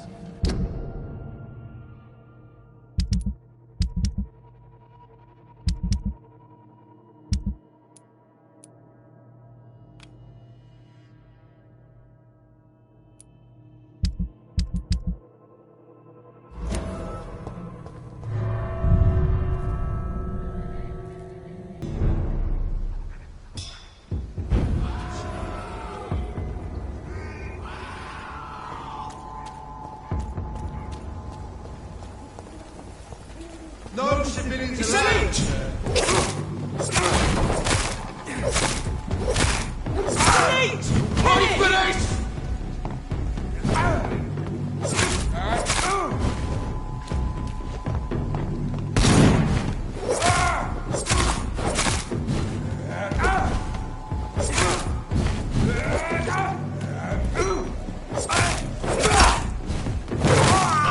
Stop! Yeah!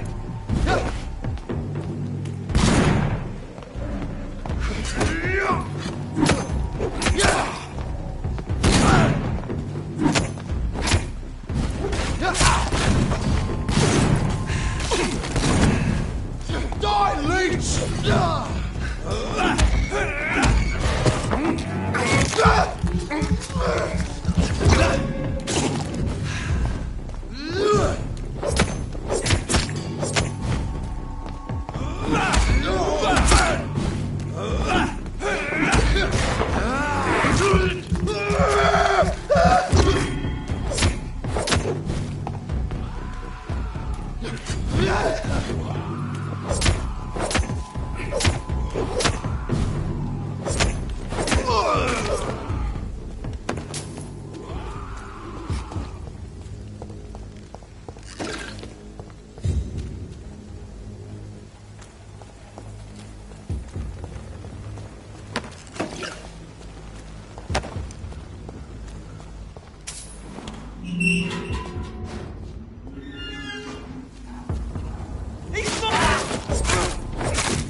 Going to reveal all your secrets to me, even the dark. Good evening, Miss Howe. How are you tonight? I need blood, Doctor. Warm, rich, vibrant blood. I have made inquiries about the men who were tracking you, Miss Howcroft. I did not expect a mortal to have this sort of courage. Speak, Doctor. Why are they hunting me down? It was a misunderstanding. These hunters were in fact looking for a very different creature, but they mistakenly put their sights on you. I knew it. I have become undone. Those hunters have discovered me, but they don't know what I'm capable of. If you'll accept some advice from a petty mortal, I think you should assume a low profile and just quietly disappear into the shadows. You are right. And you have served me well, mortal. Take this as a reward for your time. Perhaps I will allow you to drink deep of my blood. One day. Thank you. I'll keep that proposition in mind. Tell me, Thelma, what do you really know about vampires? I saw one and he saw me. I watched him hunt and kill. I saw his terrible wounds heal as his victim died. And then I knew I was saved. You mean you actually saw a vampire? Here in London? Yes. And it has been the answer to my pain. I must drink and kill to regenerate my decaying body. I am a vampire too.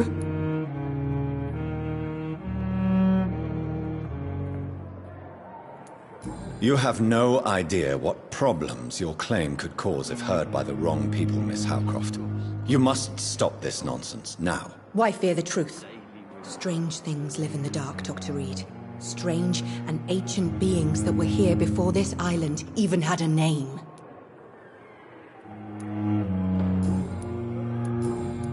Do you require my services, Miss Howcroft? I have no need for your medicine, Dr. Reid. Blood is the only drug. I'll leave you, Mistress of the Dark, to your nocturnal activities.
Good evening, Milton. Good evening, Doctor. Still trying to save lives? I'd like to see your goods. Wise choice, Dr. Reid.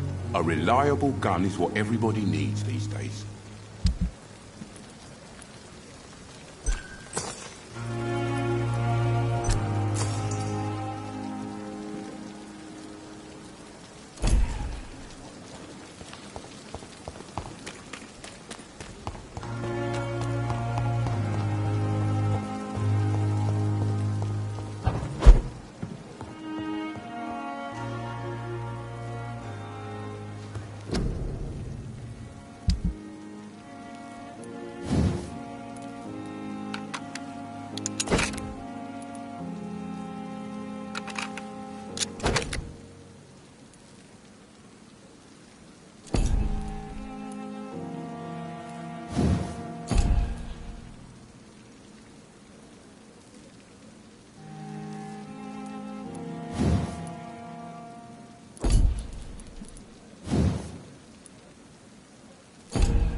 When I get back, Oliver.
Opium is one of the main ingredients of Strickland's medication.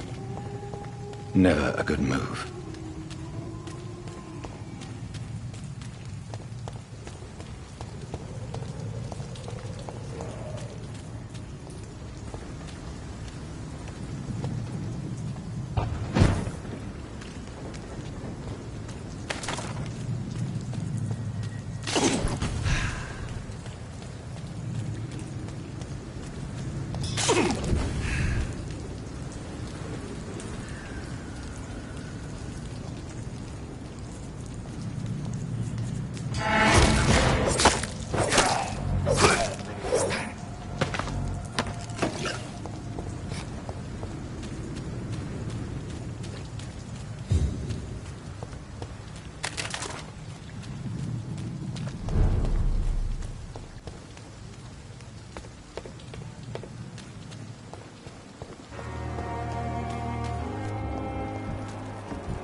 I wonder what your last thoughts would be.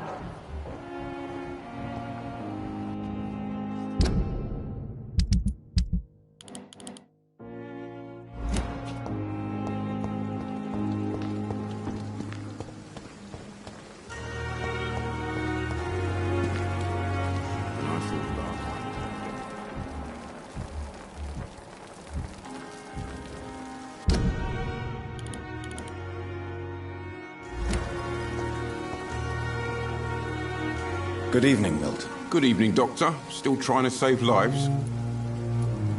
I'd like to see your goods. Wise choice, Dr. Reid.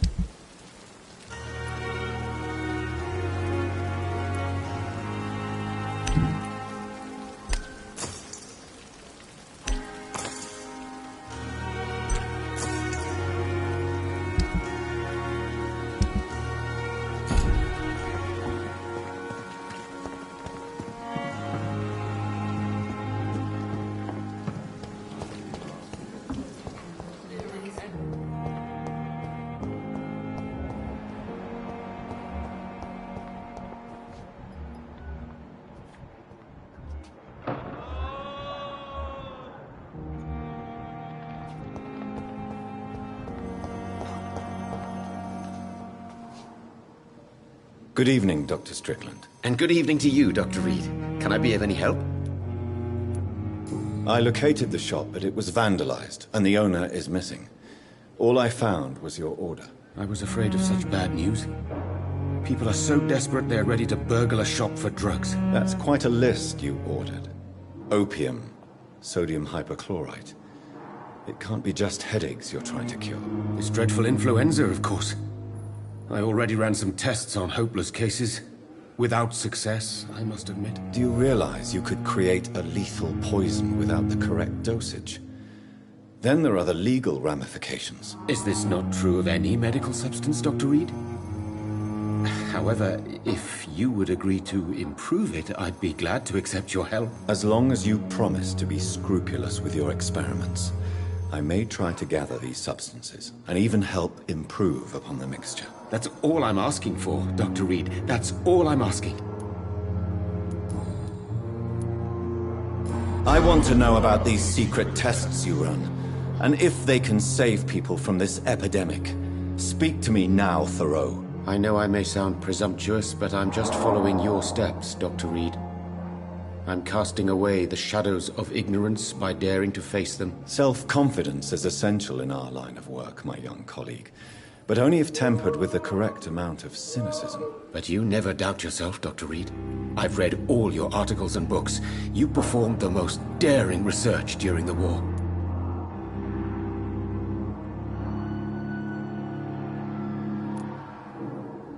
You have my support, Dr. Strickland. I know exactly what it feels like to battle an unknown disease with only your mind and force of will to help you. Thank you, Dr. Reid. You don't know what that means to me. Do you need my medical attention, dear colleague? You don't have to worry about me, Dr. Reid. I am here to assist you, not to be a burden. Goodbye, Dr. Strickland. I can't let...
Strickland's project could be dangerous.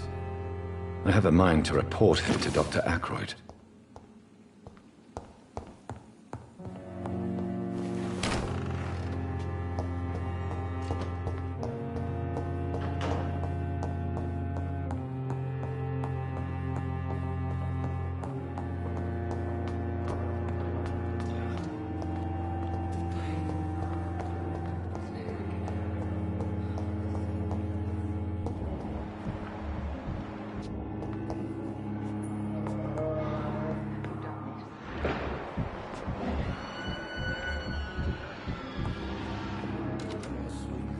Good evening, Dr. Strickland. And good evening to you, Dr. Reid. Can I be of any help? I have managed to improve the mixture by diluting it. Have you ever heard of Sir Joseph Francis Olive, or the placebo effect? No, I don't think so. Why? A placebo is a substance or procedure that has no actual physical effect. You made a placebo of my project. Why? Research has established that a placebo, as long as the subject believes in the effect, can provoke a positive physiological reaction. Really? That's fascinating. And you want me to, what, administer the placebo and see what occurs? Something like that, yes. Well, I'm a bit surprised, but I trust you, Dr. Reid. Please take the key to my cabinet and put this placebo there for future use.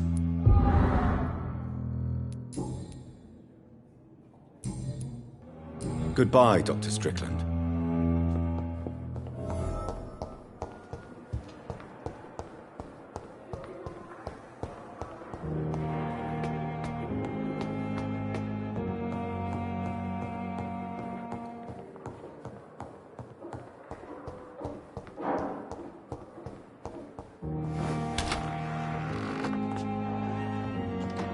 It's locked, all right. At least Strickland can't kill anyone with this formula.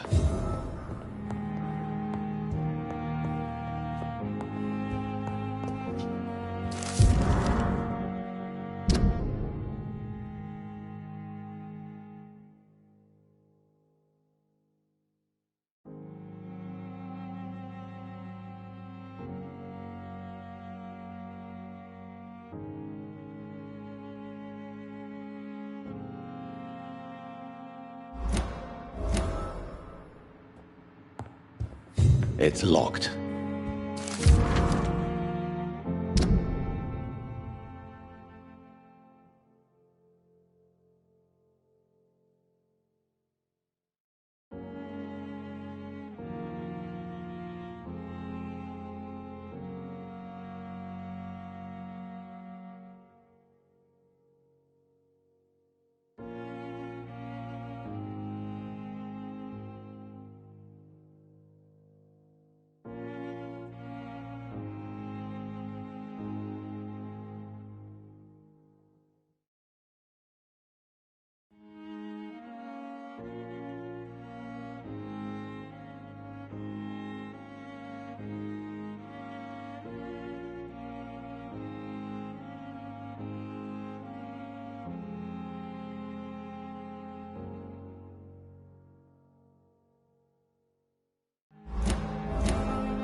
Come now, we can handle this.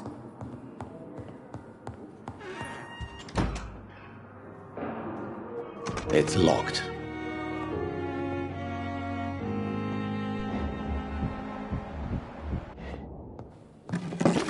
I will not let you down, my boy.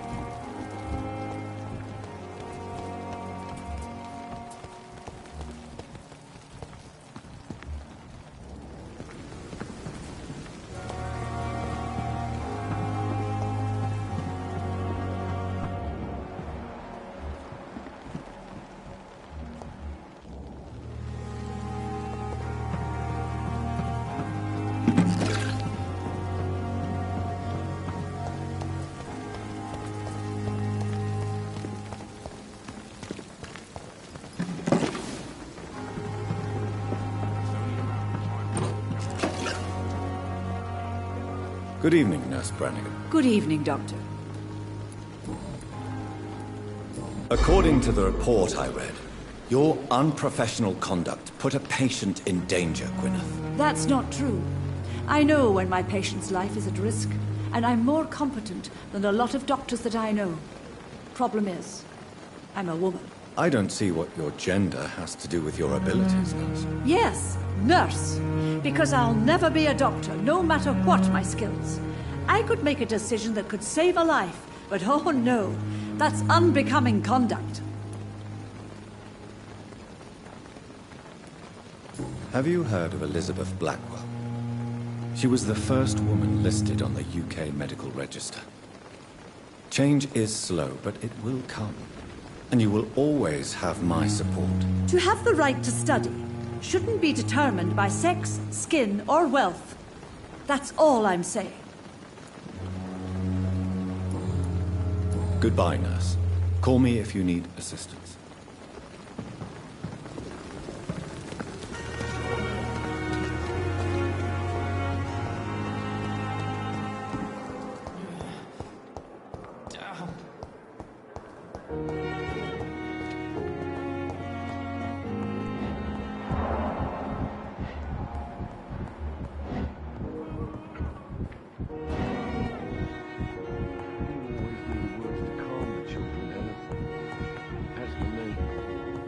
Blundering idiot.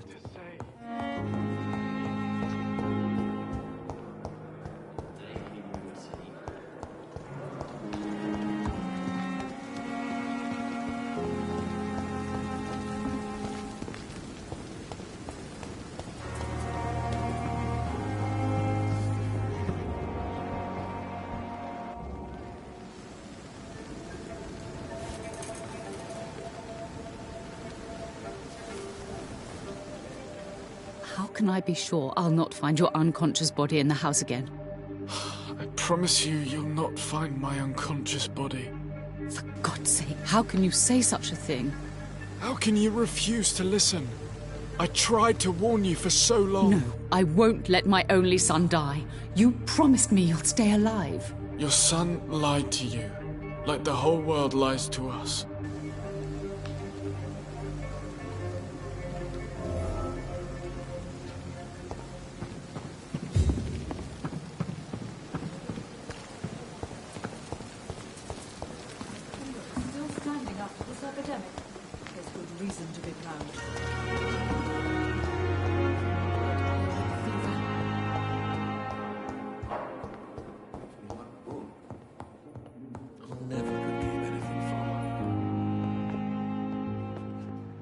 Good evening, Mr. Goswick. How are you? I'm okay.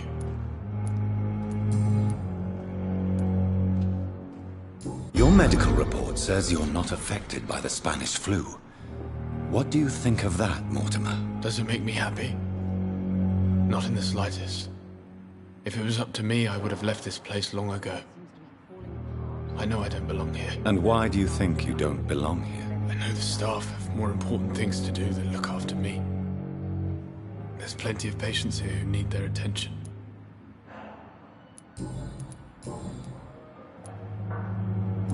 admit it, Mortimer. Your mother had you hospitalized here because you tried to kill yourself. Yes, it's true. All right, then. This is the first time we've really shared information about your case. Shall we call this progress? Call it what you want, Dr. Reid. You can trust me. I won't report you to the authorities. My one and only concern is your health. I guess I should thank you, then. Can I help you in any way, Mr. Goswick? I wrote a letter for my mother. She was supposed to read it after my death. But I suppose she doesn't have to read it now. I see. And is this letter still near the place where you tried to take your own life? Yes. And I don't want anyone reading my last words. I mean, I'm still here. If you bring me back that letter, then perhaps we'll talk.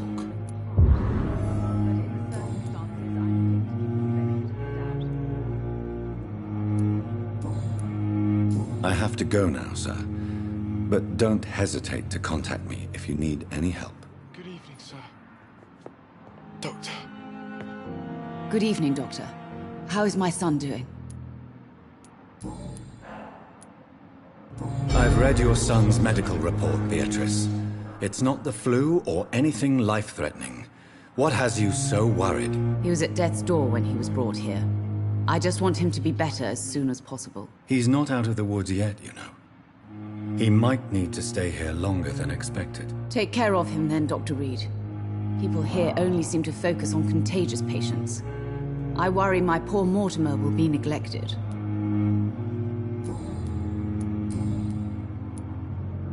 Your son wished to die, Beatrice. Why did you hide such crucial information? Are you not aware suicide is a crime? Mortimer could be thrown in jail. I can't let that happen. I won't. I understand you fear the legal consequences, Mrs. Goswick. But don't you realize your silence significantly affects your son's case? All my son needs is help and comprehension. Not judgment and punishment for what he may or may not have done. Do you require medical attention as well, Mrs. Goswick? I have other concerns right now, Doctor. But I'm fine, thank you. Goodbye, Mrs. Goswick.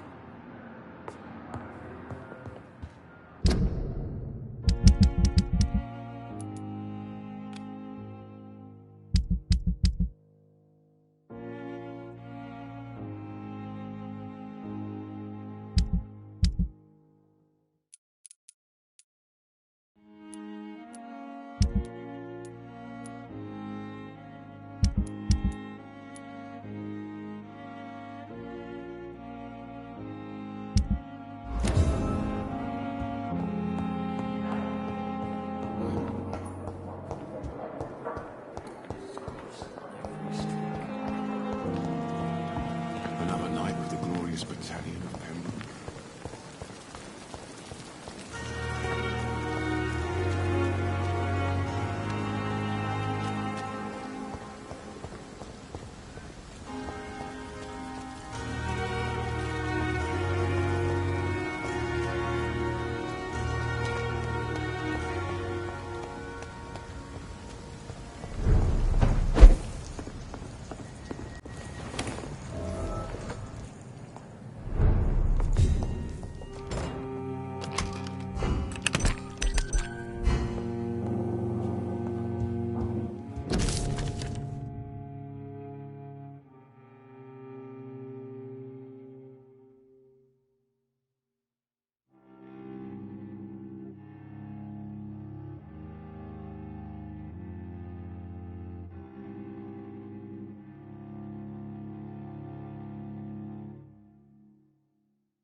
In this letter, Mortimer Goswick does nothing to hide his desire to die. I could give it to his mother, but doing so would betray his trust.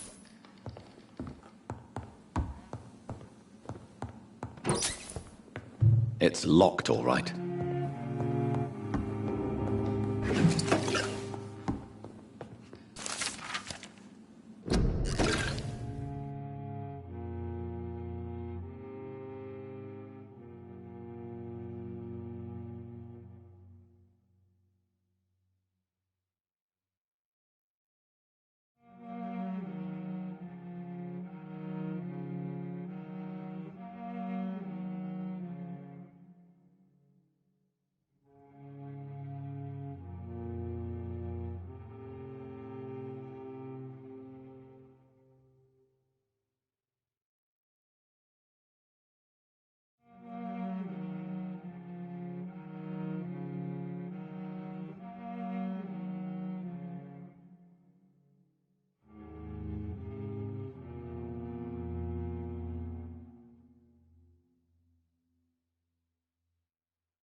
So always knew the worst to come. Sure, this shift never end. As for me, Good evening, Mr. How are you? I'm okay. I have retrieved your letter, Mr. Goswick. I can assure you that nobody read it but me. Thank you. This is for you, then. For your help. And for your silence. I think you should talk to your mother. It would be good for both of you. Thank you, Dr. Reid. I'll think about it. Now, please, let me be.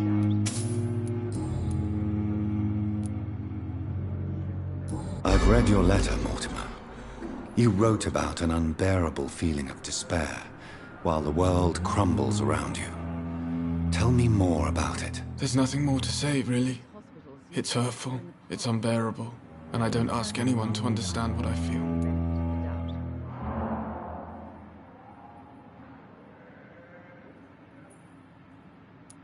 Don't you see how lucky you are? You're rich, you're in good health, and you have a loving mother. You're simply drowning in self-pity. Leave me alone then, Doctor, and let me drown myself. Tell me about yourself, Mr. Goswick. I don't want to talk, Doctor.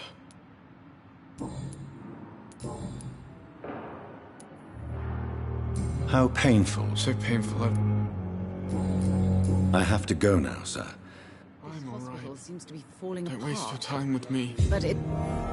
Good evening, Doctor.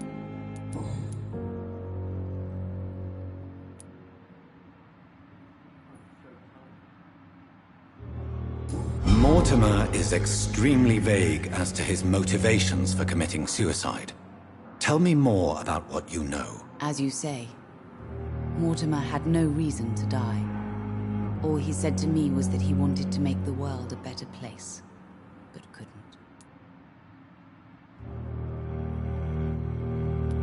Why did your son feel so useless when facing the world? I think it was more that he could only see the melancholy facets of life. He couldn't help but dwell on such things. What do you think he meant by making the world a better place? Mortimer has always been a sensitive soul. He wouldn't talk to anyone for months after his father passed. It's like he carries everyone's sadness with him.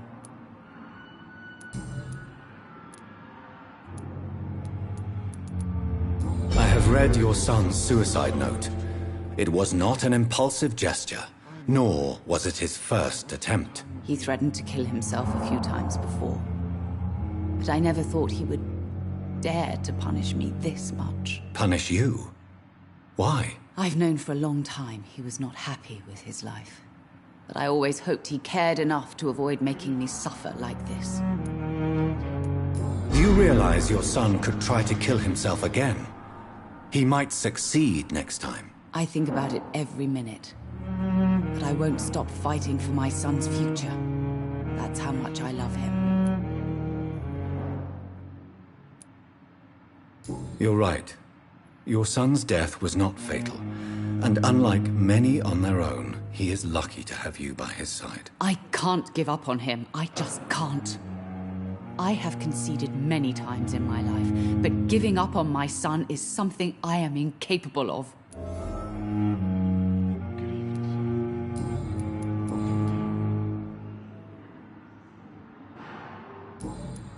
Goodbye, Mrs. Goswick.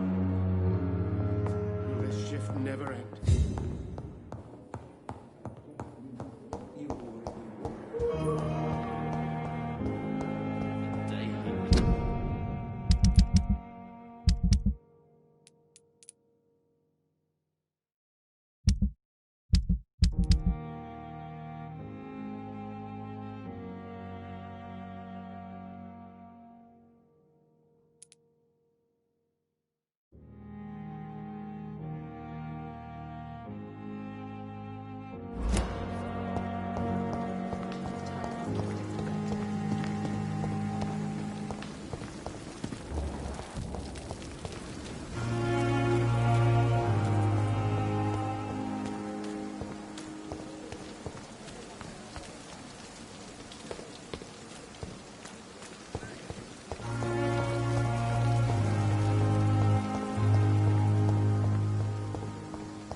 This one's mine!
bloody leeches every night.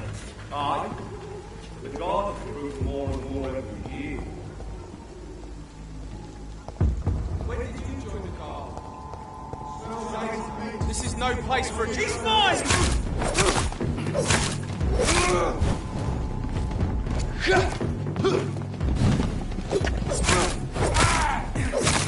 Die, vermin!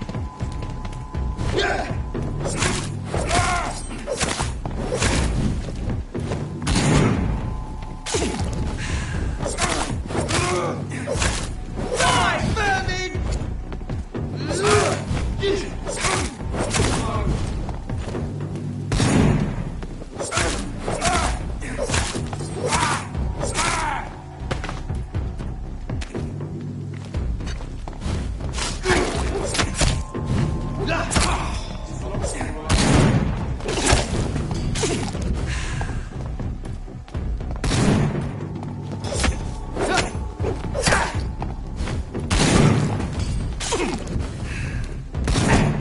Put an end to you!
Whitechapel. This neighborhood is linked somehow to the kind Lady Ashbury's blackmail. First, let's find this Petrescu fellow.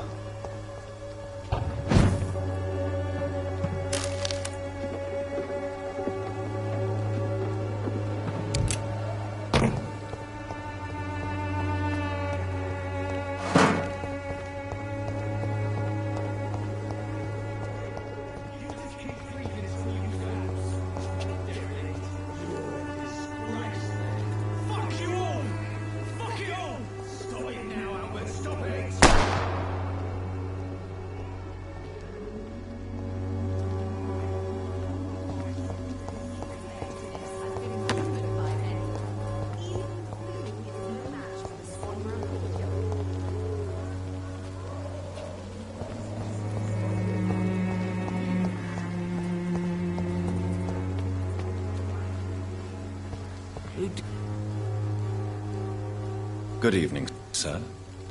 Do you remember me? If you're here for a reward, you'll be sorely disappointed. But I'll gladly shake the hand of a fellow countryman. I'm not here for a bounty.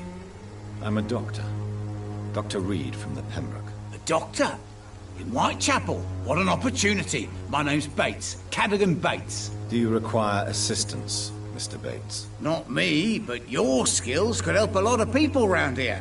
That would help my business, because I say a live tenant's a paying tenant.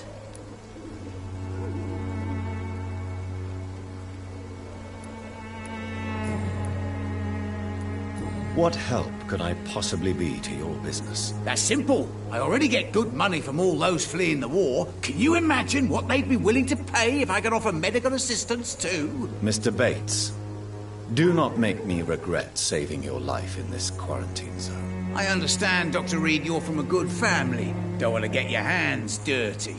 That's fine. I'll be happy to act as your middleman.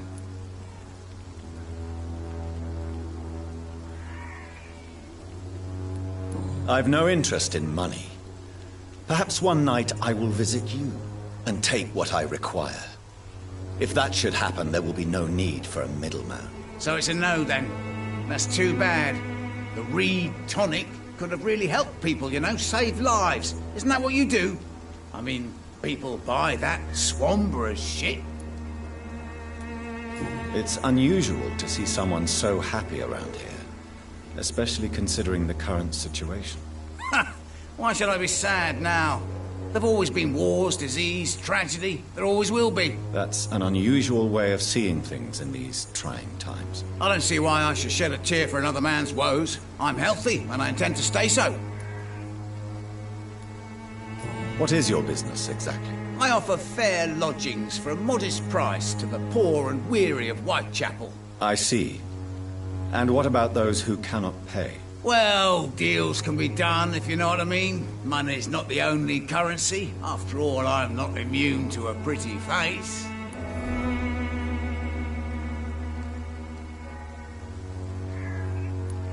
In other words, you take advantage of these poor lost souls. Begging your pardon, I thought you was a man who could appreciate the complexity of the modern world. Things ain't just black and white, you know. Tell me, what's your honest opinion of the increasing violence in London? People are just beginning to discover what we've always known. This city's rotten to the core. They just took their bloody time to wake up and notice it. What do you mean? People are acting like the violence is news. But it's always been savage down here. It just bubbles to the surface every now and again.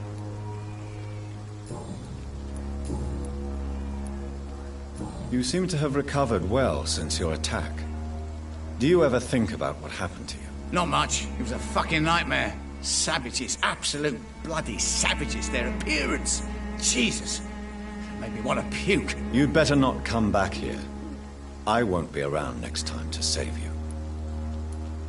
I want to know everything about the recent violence, Cadogan. And I want the truth. Well, rent may be a bit high, and yeah, I've had to evict a few people. But that's business, isn't it?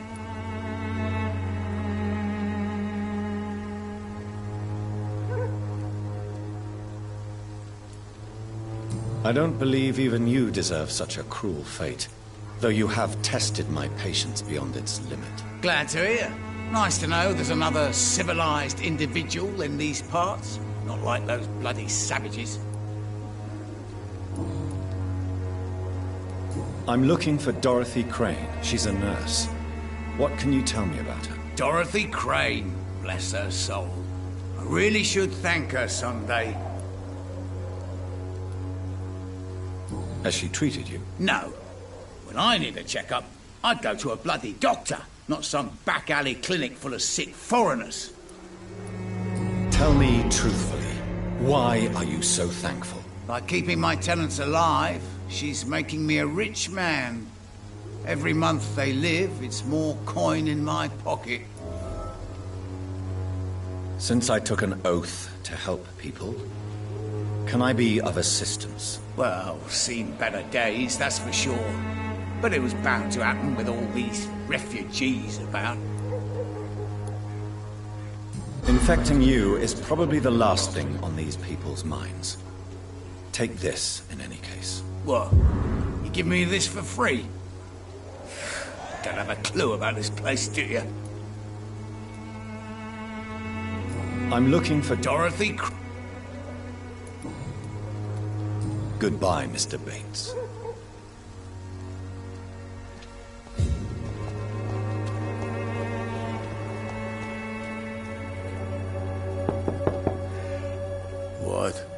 What do you want? Leave me alone. Good evening, sir. I'm Dr. Reid.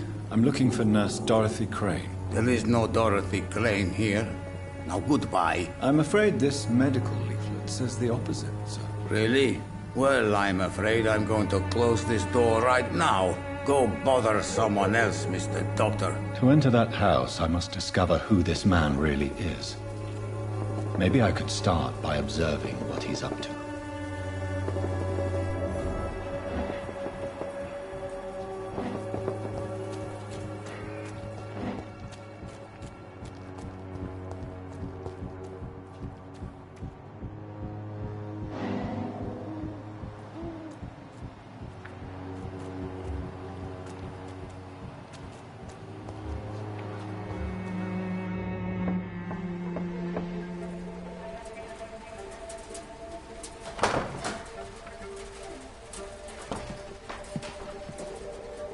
A strange man was at the door with a pass for our medical facility. I refused him entry.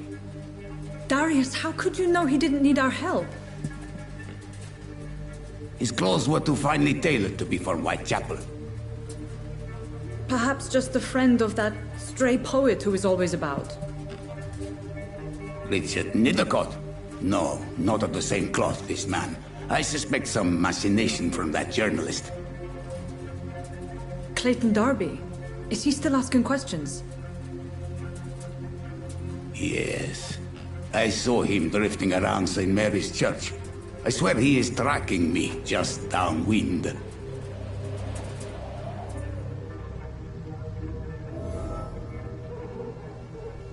I must talk to that journalist or the poet.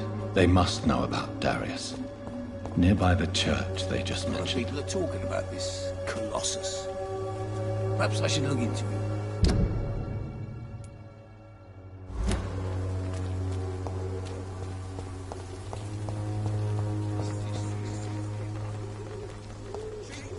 Good quality. Come on, take a look. Don't be afraid.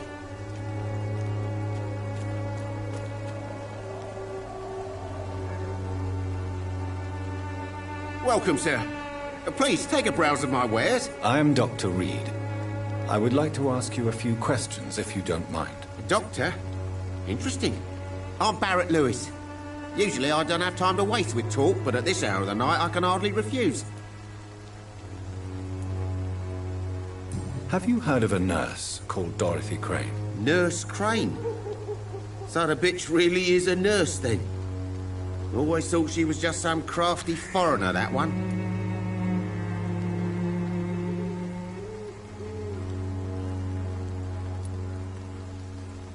Yes, she's a nurse, and quite a good one. What did she do to gain such notoriety? Dorothy Crane ain't even a real name. Something like Dorothea Craniu. Something like that. Came to England fleeing the war, I was told. That doesn't explain why she irritates you so much. Your precious Nurse Crane gives away medical supplies and prescriptions for free. I offered to sell it for a fair cut, but no. Miss Crane wanted to play the quiet saint.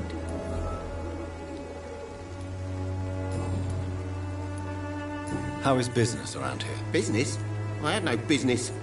Between this racket, theft, and customers getting scared, I'm losing money every day. I see. Sounds like you blame someone in particular for your situation. It's no secret Joe Peterson spends his time harassing merchants. But with me, he's trying to put me out of business once and for all. As a merchant, you see Whitechapel every day. Have you noticed anything out of the ordinary recently? Well, you mean besides the epidemic, the war, and all the usual crap? As long as I can remember, this part of town has been a bottomless pit, and no sign of the bottom yet. Violence is increasing in the borough. Yeah. A few nights ago, some blokes jumped me. Came out of one of the condemned workshops. Fever, madness, something like that. Where did this happen? Why did you go there? In the closed workshops nearby. I worked there as an apprentice in better days. Now I only go to find trinkets or tools. Too bad I was mugged, though. There was good money in that little box of loot I lost. Have you been hurt? No, but that's only because I ran like hell. Those men were raving lunatics, I tell you. Not even able to speak anymore, just screaming.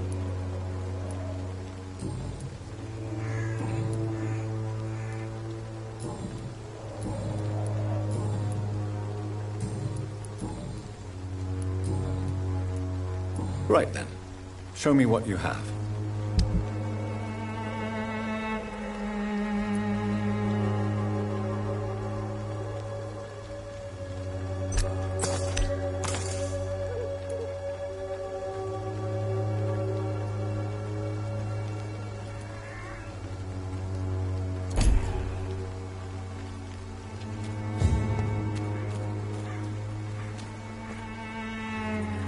Excuse me, sir.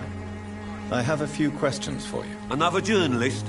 I didn't answer the first one, so piss off! I'm not a journalist, I'm a doctor. A doctor, you say? It's quite a rare breed in this part of town. Really? But still, here I am. Dr. Jonathan Reid, at your service. I'm Joe Peterson to some, but Colossus Joe to most. And I don't remember asking for your service, sir. Have you heard of a nurse named Dorothy Crane?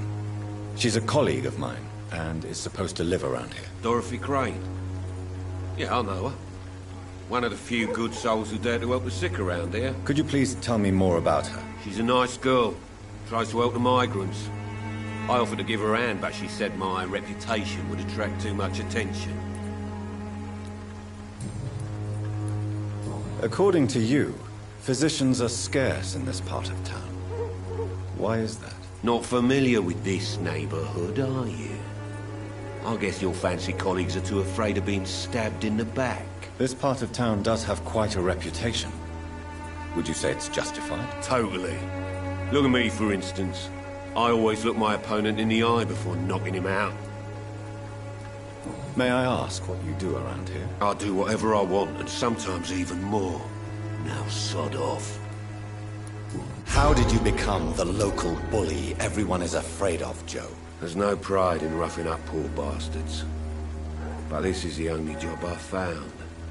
And it pays well, too. A job? So you're racketeering for someone else? I got enlisted by the Wet Boot Boys, a gang from the docks. I'm their muscle for their dirty work.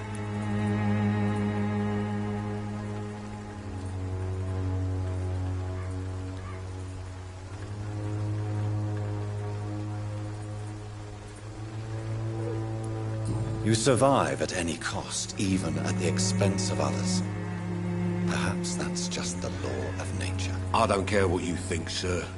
I do what I have to do for my own reasons, and that's that. I'm not sure Mr. Lewis would agree with your by all means necessary philosophy, sir. Oh, do you really think he's the poor victim here? Barrett can be as sneaky as anyone. Long ago, I even called the bastard my best friend.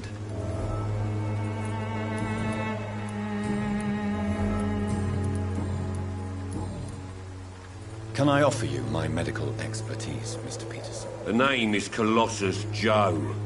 I don't get sick. Goodbye, Mr. Peterson.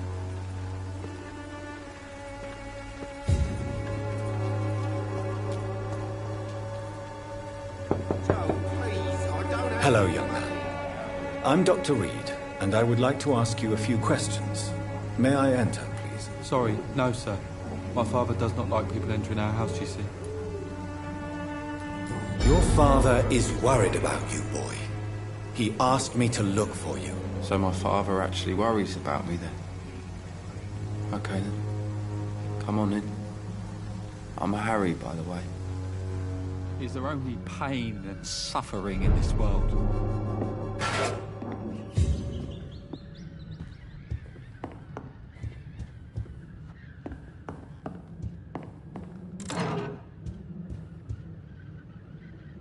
So, may I ask you a few questions? I'm not bothered. What could be worse? Do you know Nurse Dorothy Crane from the Pembroke Hospital? I'd like to know more about her. Yes, I know her. She came here to examine me when I was very sick. She said I should go out more. How do you feel? I'm fine. I mean, it's not easy every day, but I'm fine. I'm just tired of being sick all the time. If only I could be tough, like... Well, you know. Speaking of which, what can you tell me about your father? My father is an idiot who makes idiot things. That's all I have to say. Forgive my bluntness, young man, but you don't seem happy living in Whitechapel. Why should I? I never wanted to come here in the first place. It was my father's decision. And look around you. Does this look like a nice place to live?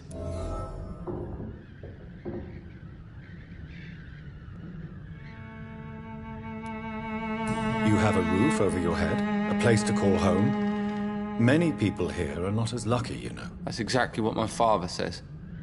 Harry, you should be grateful for what you've got.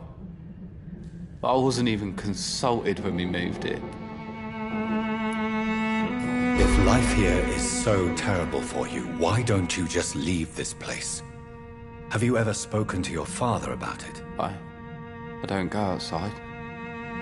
It terrifies me so. I went outside once without my father noticing and I saw terrible things. Bloody and frightening things. So that's why you stay at home all day? For fear of the epidemic? I'm not afraid of disease or death, Dr. Reid.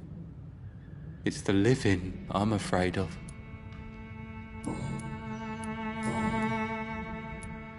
Your father and Mr. Lewis used to be good friends. What happened, Harry? I was young then. I don't remember Mr. Lewis ever coming back again after my mother died. Or was it after my father started bullying him? I don't know. Have you tried speaking to Mr. Lewis about it? I don't go out often, but yes. And he scolded me and told me to leave him alone. I guess my father frightens him too much. But you are not responsible for your father's actions. Am I not? Dad always says that he joined that gang for my safety. So if I wasn't born, people wouldn't be worrying about Colossus Joe.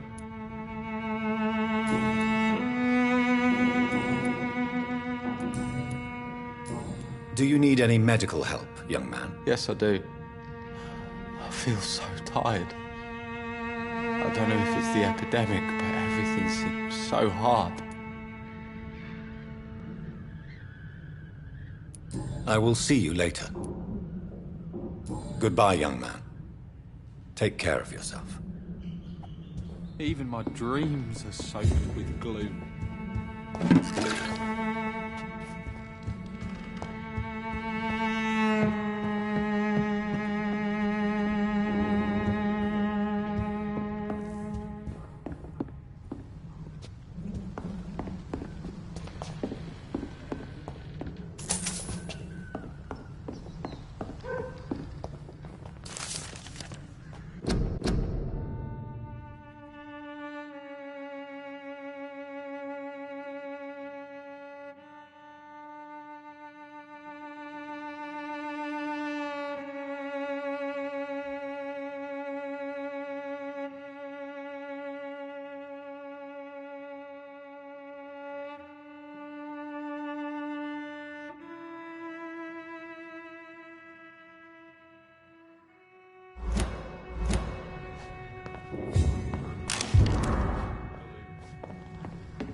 Don't be shy, handsome. What can Christina do for you? I'm not looking for what you're selling. But I'd like to ask you a few questions, if I may. I'm a doctor.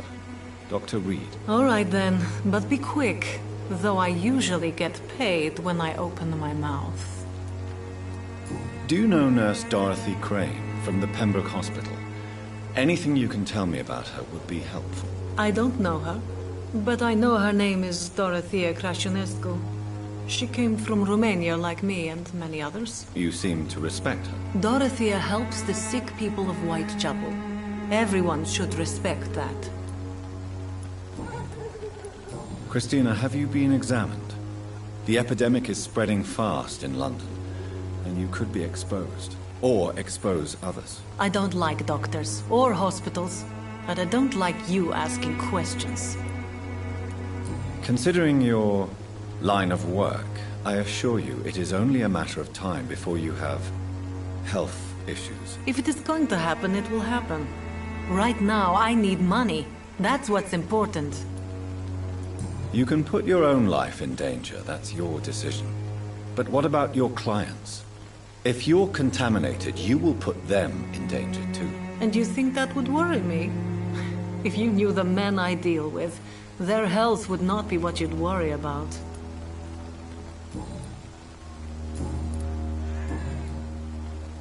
Tell me about yourself. Are you joking with me? People don't usually come to see me for conversation. I have no interest in your work. I am, however, curious as to what led you into this career. Short story. The war, exile, and England. This country is not especially welcoming. I've been refused many jobs because of where I am from. I had few options left.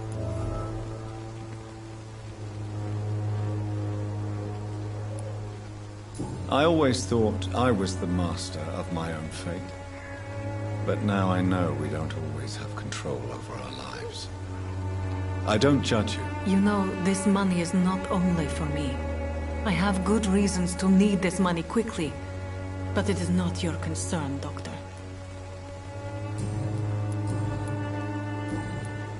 Do you need any assistance, Miss Popper? It depends on the price of your medicine. I will see you later. Goodbye, miss. Take care of yourself as best you can.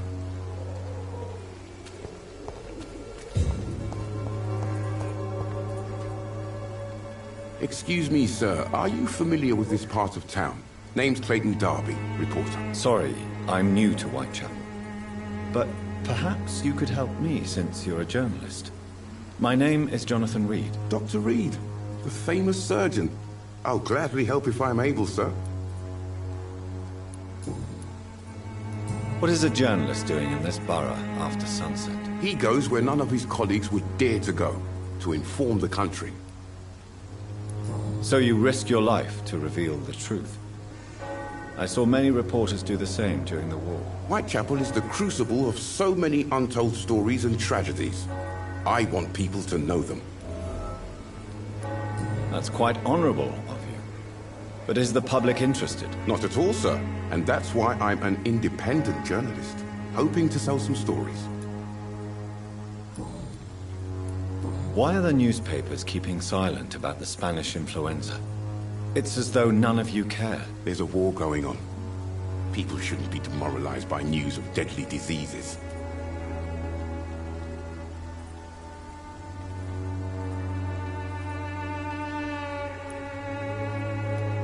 If no one stops it, this epidemic could turn into a scourge.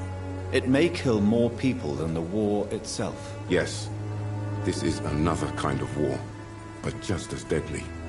History will judge us all for what we did and what we did not.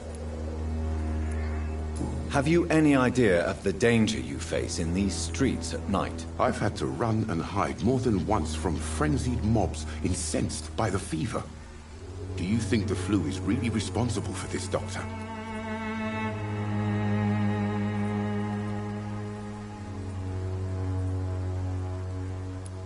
I'm convinced there is more at work here than a simple epidemic. Really? To be honest, I could say the same. Some of the sick I saw or heard of, My God, what happened to them? Christina Popper claims she sells her body because she can't find any other work. Do you believe her? Of course I do. Her story is exactly what I want my readers to understand. We live in an intolerant and divided nation. Do you think things will ever change, Mr. Darby? I believe the situation can only improve. And now that women can vote, I'm convinced things will change.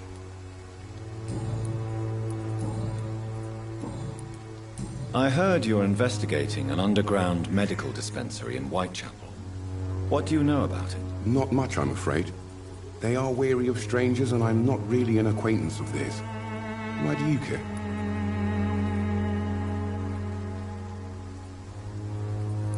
I'm a doctor, Mr. Darby. I care about everything involving public health and this epidemic. Are you sure you're not just concerned about the repercussions that a scandal involving a certain Nurse Crane from the Pembroke Hospital would bring? Without a doubt, you are a damn fine journalist, Mr. Darby. What do you know of her accomplice, a man named Darius? I don't know much about the man. He's very cautious, never goes out, doesn't seem to have any friends or family. He has no relatives at all? No, except for that strange man, a poet named Richard Nethercott, who sometimes comes by. Darius would never let him in. Where can I find this Mr. Nethercott? He spends most of his time lurking around Whitechapel, talking to himself or declaring verses. These days, you can usually find him behind the church. He never goes out? No. A few days ago, he unexpectedly did. I followed him, but it was just a ruse to keep me away from his house. Really? How do you know? He went to the nearest mailbox, but just before posting his letter, he ripped it up and threw it away. Do you need assistance? That would be nice of you, Doctor. Who knows what I may have caught you in my investigation. I will see you later. I still have... I don't know much. Goodbye, Mr. Darby. Farewell.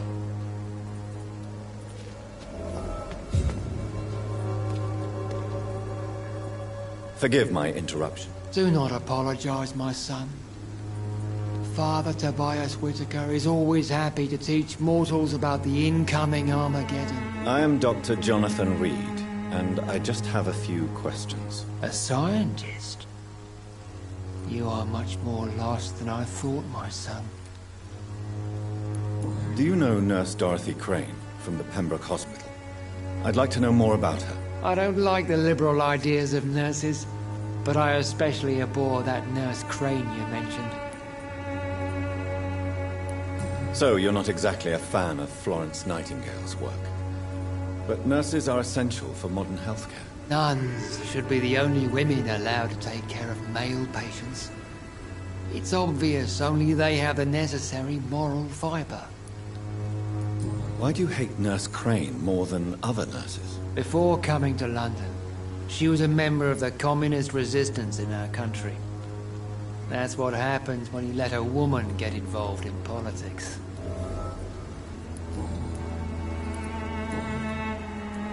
What do you mean when you say that I am more lost than you thought? All scientists are entangled in a world of causes and consequences, and most of them can't see the plain truth. Quite a judgmental opinion, if you ask me.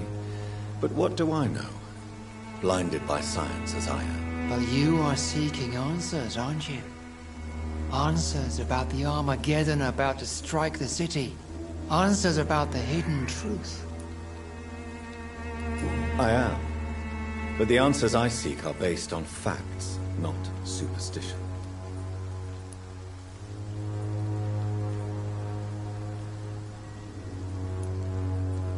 What do you... All's quite a job. You... Well, I suppose I can spare a few minutes listening to your so-called truth. As a doctor, you must be aware of the decimating epidemic. But let me tell you that this so-called Spanish flu is just the beginning of the end. What do you mean?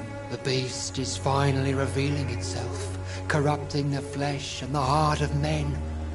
With my own eyes I have seen them, those minions from the abyss. Really? And what would be your answer to this biblical threat? We must fight the disease before this legion outnumbers us. But not with scalpels and microscopes. No. What is left then? Cleansing fire.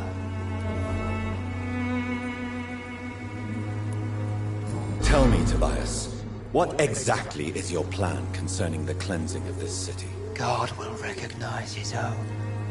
More than once this city has risen from the ashes, hardened and purified by the flames.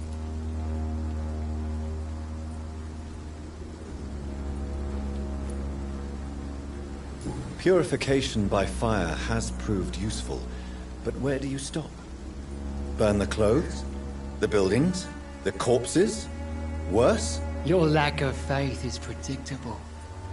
But my task is to convince rational minds like yours to see the light. This is God's will. You're mad. And dangerous. You're nothing but a soulless butcher. A small-time Torquemada. The Savonarola of Whitechapel.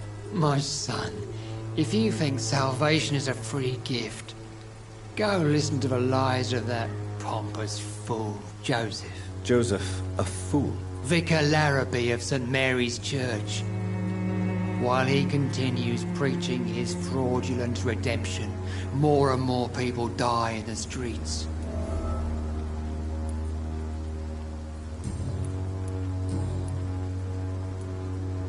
Have you any friends? Any family left in these terrible times? No. But I have a disciple I see as my son. He is so devoted. I sent him to preach the good word in the heart of this corrupted city. Where did you send him? I sent Samuel to the Stonebridge Cemetery, where the pestilence and evil grows night after night. You sent him on some preaching crusade during the epidemic. As a true believer, Samuel will fear no evil while he walks through the valley of the shadow of death. Don't you fear getting sick yourself? I've been touched by God's grace. I am perfectly healthy. I have heard enough for tonight. Goodbye.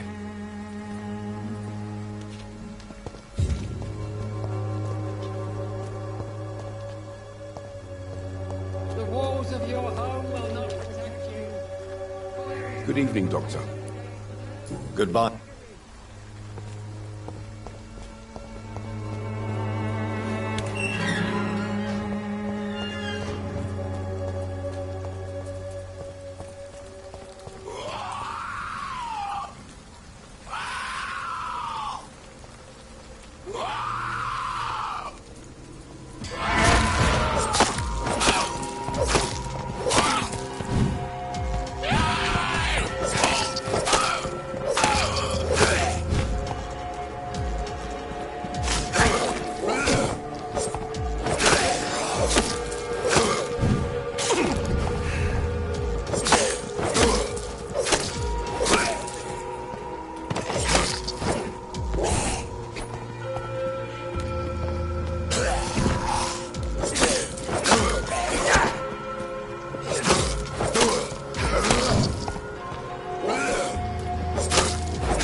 Beauty and grace.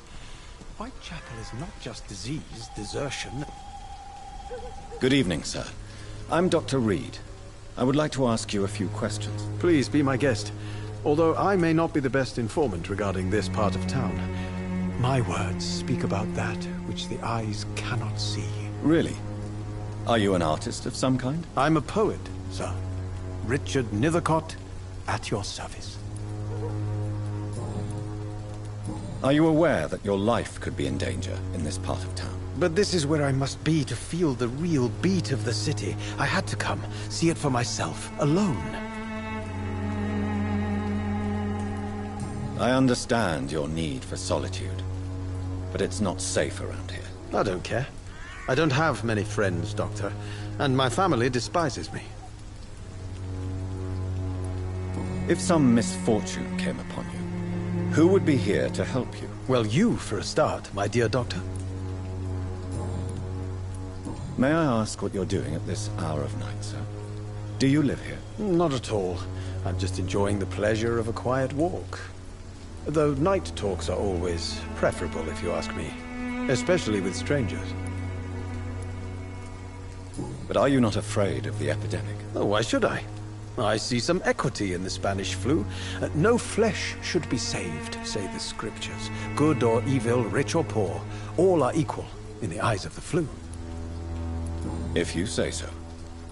But as a physician in a time of epidemic, I must caution you to avoid unnecessary exposure, sir. Thank you, Doctor. But we both know the seeker of truth has to go boldly where the weak dare not. What are your thoughts on the terrible situation in this city? Terrible, you say? No. Of course, the death of so many innocents is a tragedy. But the scourge has not been all bad for the city. Oh, no, sir. What are you talking about? Do you remember London before the flu? Noisy, cacophonic, quiet nowhere to be found. And now, listen to this oddly peaceful silence.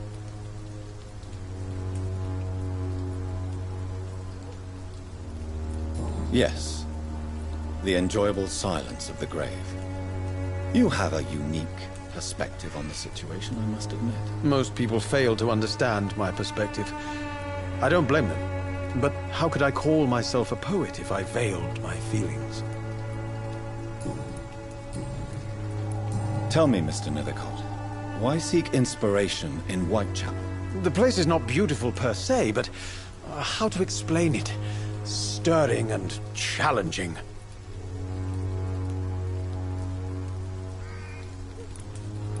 In what way, exactly? The struggle by gaslight, the barren smiles and the added hunger under the rain. If you say so. Such vibrant antagonism and vivid paradox. The stripped humanity raged across each street. Vivid, of course, yes. And what about the poignant distress? Oh yes, the poignant distress. You see what I mean, don't you? That's what I want to write about, and that's what Whitechapel is made of. Do you not think it a little morbid? On the contrary, sir. Whitechapel is full of life, full of beauty. Just like my dear muse, the wonderful Camellia. What can you tell me about Camellia? Not much. And that's the beauty of it. She can't speak, you know. She's a locked mystery who exhales kindness and sweetness.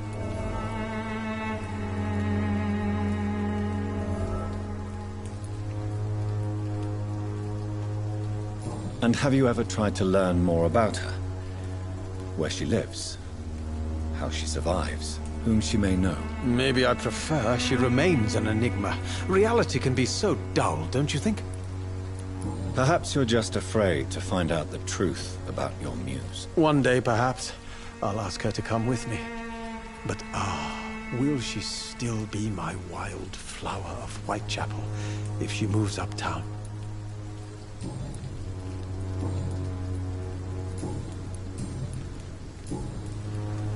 Do you need medical attention, sir? It may be wise to let you prescribe me something. I don't feel like I should. I will see you later. May I ask you a few questions about the district? Extraordinary part of town, is it not? I'll be glad to help you, if I can. I'm looking for Dorothy Crane, a nurse who lives in this vicinity. Dorothy Crane. Oh, I love the name. The Crane of Whitechapel. Sounds very mysterious. But, sorry, no, never heard of her. What can you tell me about an old man called Darius? Darius Petrescu? Yes, I know him. At first, I thought he was only a small publisher. I invited him to publish my work, but his reaction was pretty clear. Not interested in your talent? Darius is an old political activist who takes delight in printing tracts and lampoons. Those communist activities only require mediocre writing skills.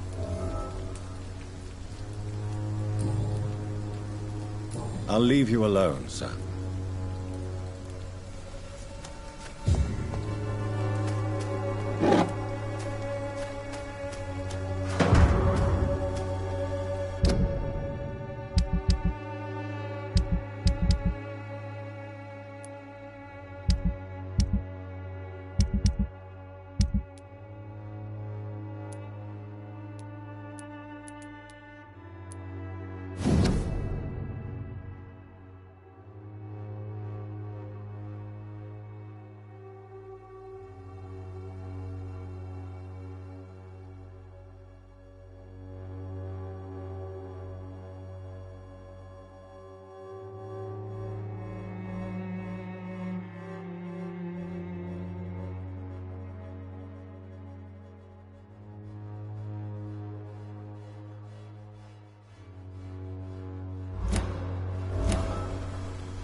Good evening, miss. I'm Dr. Reid. I'd like to ask you a few questions. I know what you're thinking. A tall stranger who meets a girl in the street at night. It reeks of the penny dreadfuls. But I mean you no harm, truly.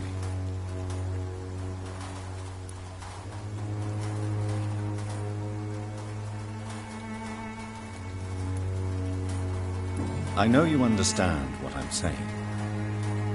Your silence has nothing to do with you being mute, does it?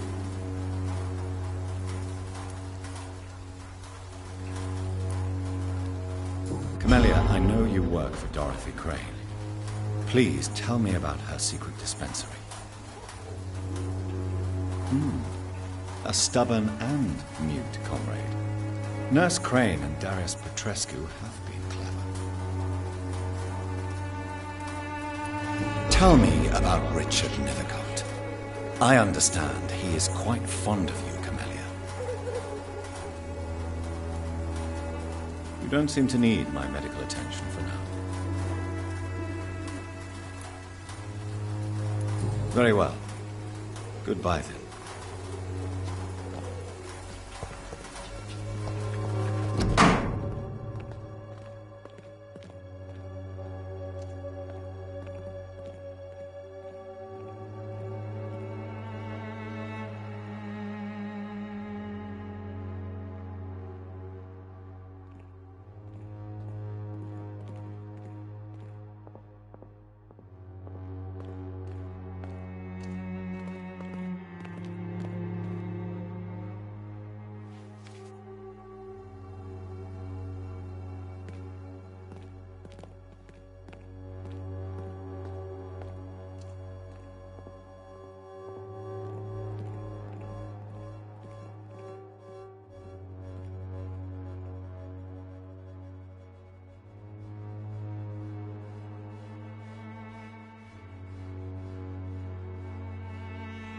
The content of Darius' letter to his children could give me more leverage to enter.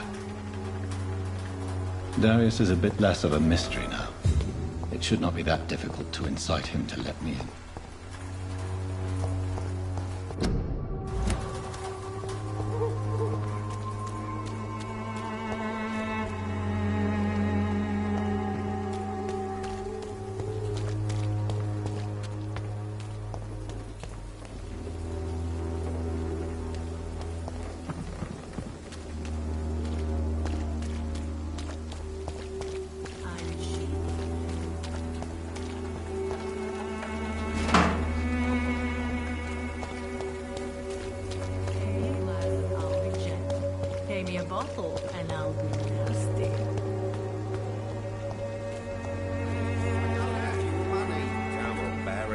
game you pay for peace of mind. Can't you just look the other way this week, Joe? Come on, we can sort it out, right? This district seems to get uglier every year.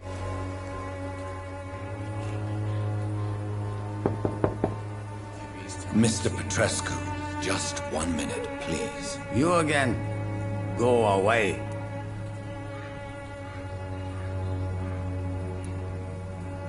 Sir, wait. Stop this nonsense. I know Nurse Crane is here. Shall we speak man to man, you and I? All right. Speak up. Don't you see we're on the same side? We fight to help the poor, sick, and abandoned. I'm nothing like you, Mr. Doctor. Yes, you are. You too believe in providing medical care without charge.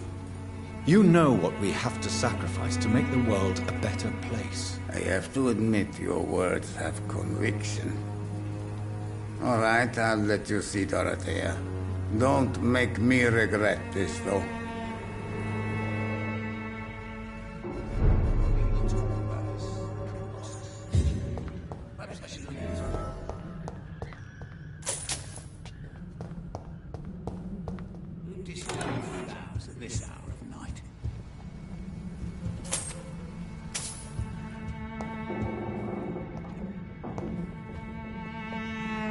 If you want to talk to Dorothea, you must go across the courtyard and take the stairs. We've not been formally introduced.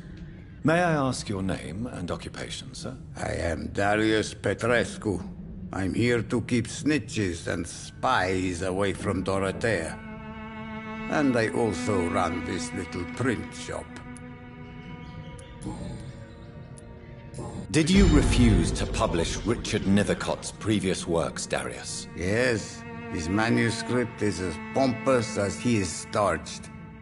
Now there's a man who loves the sound of his own voice. You could have told him so. As a great writer recently said, politeness is the most acceptable hypocrisy.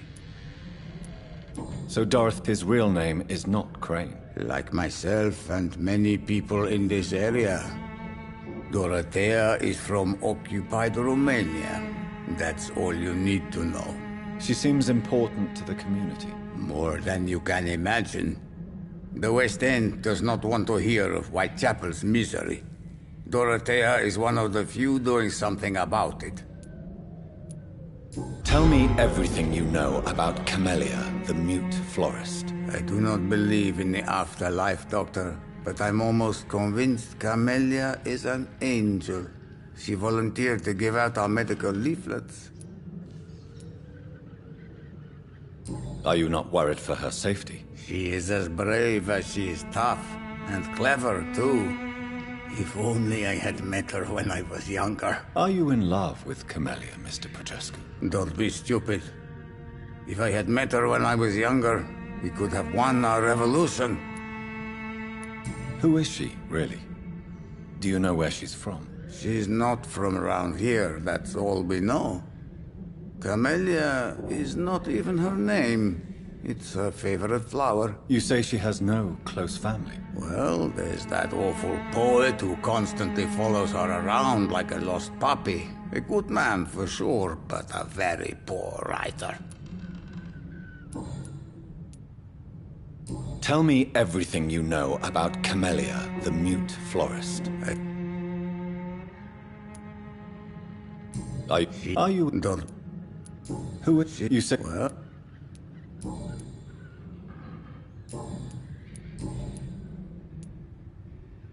I know you fought for your country when it was occupied, Darius. Tell me more about it. I know my days are numbered, and I know I won't see my homeland again. But I fought for Romania all my life, and I will until my last breath. But Romania escaped the grasp of the Austro-Hungarian Empire. It's a free country again. But it's not the country I fought for. My homeland is not appeased, Doctor. And I still see a dark future ahead for my people. Do you have any family left, Mr. Petrescu? Children or grandchildren? Who knows? I have abandoned my people for so long, they might as well be dead. As dead as I am for them, I suppose.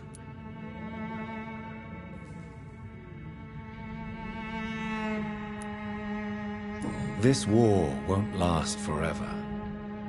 Did you ever think of returning to your country now it's free? No. I have taught strength and determination to my sons and daughters. I'm an old, dying man who only has memories of better times to cherish. Don't be embarrassed, sir.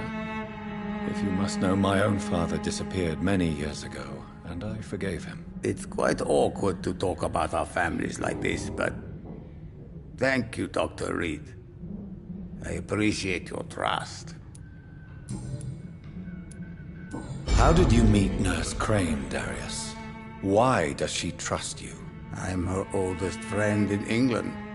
Dorothea and I share many ideas about this country and about the country we left. You mean occupied Romania, don't you? Even if not directly, I fought against your enemies. Really? Then perhaps you have more in common with Dorothea than meets the eye, Dr. Reid. Do you need some help, Mr. Petrescu? I am very tired, but that is all. I don't need you, Doctor. Well, if you feel all right, that's fine.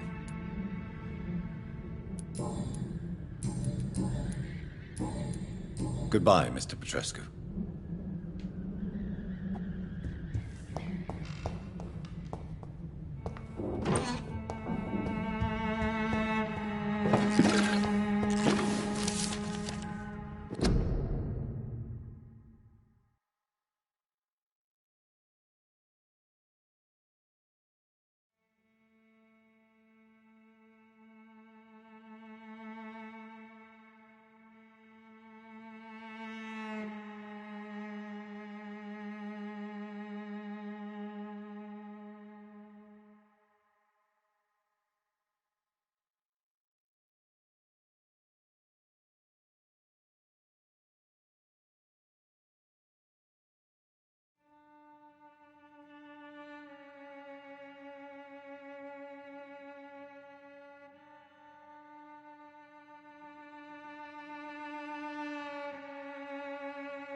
It's locked.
What do we have here, nurse? Patient Raz Van Vasily. High fever running on 3 days.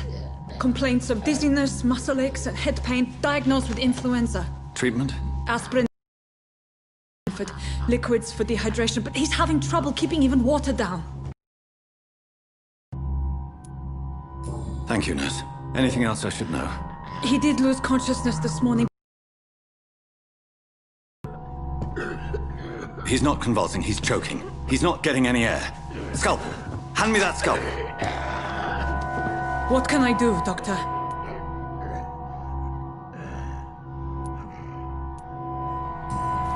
It's too dangerous to operate with these convulsions. Sedative, nurse. Do we have any anesthetics? I'm sorry, Doctor. None at all.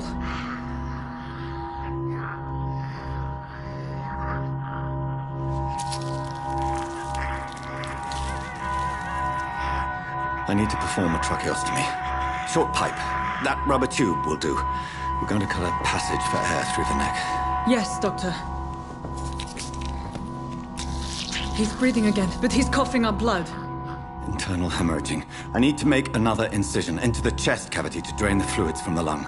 Prepare another tube. A thoracostomy? Doctor, we've nothing to fight the infection. We need an aseptic environment. Right then, Nurse Crane. What do you suggest we do? I've no idea. I'm not the doctor. Time is of the essence. We need to perform a thoracic drain. Yes, Doctor.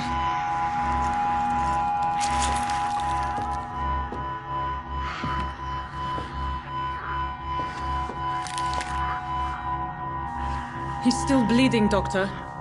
I'm losing his pulse. The drain must have punctured the intercostal artery.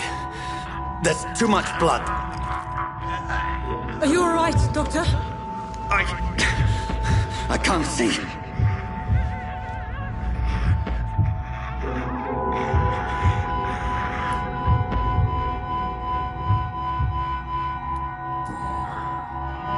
I must first suture the artery. Find the wound. The source of the blood. Needle and thread, Doctor. Good. The stitches are holding. How's he doing? We're losing him. We've lost his pulse. He's dying, Doctor!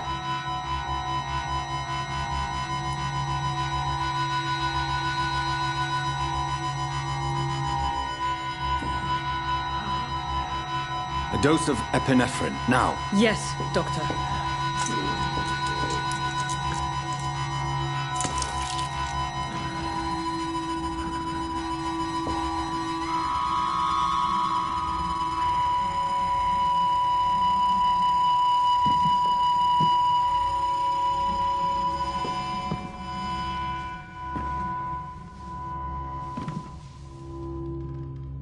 We've lost the pulse. He's gone, Doctor. Nurse, we did everything we could. Truly? Everything you could? Is that how you'll report this in your log? Is this how the war went? Piling up one poor corpse beside the next? This was not an influenza-induced seizure. I've never seen symptoms like these on the continent. Neither have I. But the previous symptoms leading up to this attack were the same, indistinguishable from the epidemic. No. There was something more vile in these reactions. Something primitive. There have been numerous reports of mental breakdowns caused by the fever that accompanies the flu itself, Doctor. Yes, but I'd best take some samples of the blood for analysis.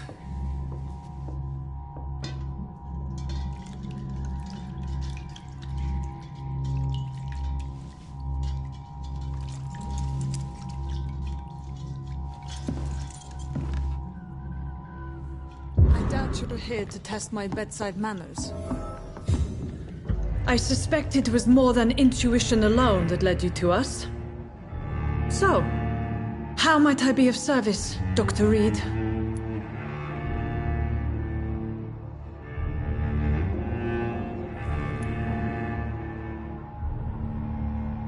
I've come to put an end to this insufferable blackmailing, Dorothy. Doctor, you think your warnings scare me? I've stolen and plied, blackmailed and lied, but what else am I to do? I'm all these people have.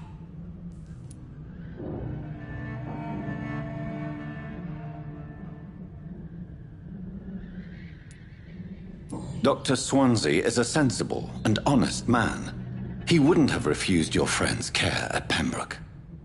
It's easy for you to say, Doctor. These people cannot go to the police, nor to the hospital. They don't even speak English. They depend on me for everything. So, the end justifies the means. Is that your defense? I know you're kind, Doctor. Just another fine-heeled, silver-spooned gentleman who was given the world on a platter. You know nothing of poverty. Nothing of the shame, the hunger, the loneliness.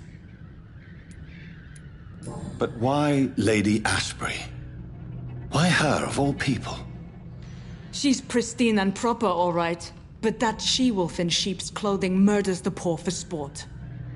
I have her where she belongs, and I'll milk her for all she's got.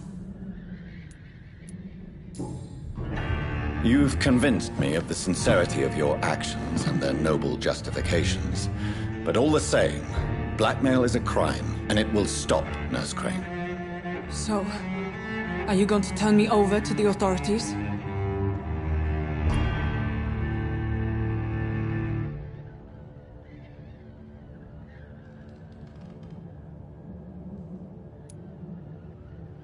Listen very carefully, Dorothy. You will erase from your memory everything you pretend to know about Lady Ashbury and Pembroke Hospital. Let that rich bitch off the hook over my dead Nurse body. Crane, enough. Listen as if your life depended on every word. I know you've a generous heart who gives freely to those in need, but you shall walk away from the shadier streets of your business. I will never abandon... Dorothy, the discussion has come to a close. Your clandestine activities in the Resistance are over. Let it go. I'll let it go. Yes. All gone.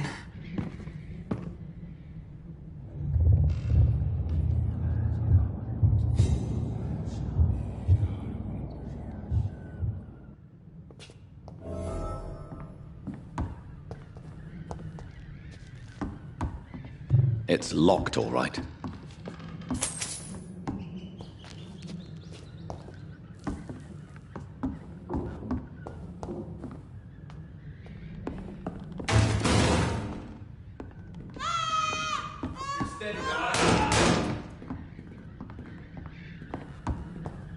Oh, this one stinks already. Steady, boys! We've got one of them here.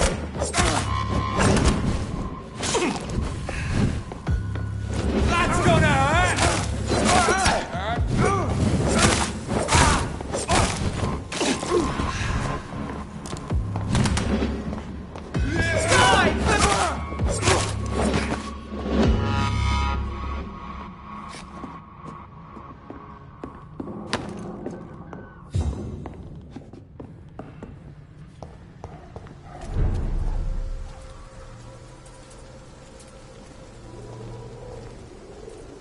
Lead spotted!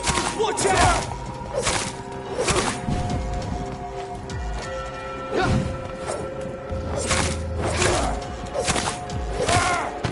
Fuck, it's fast!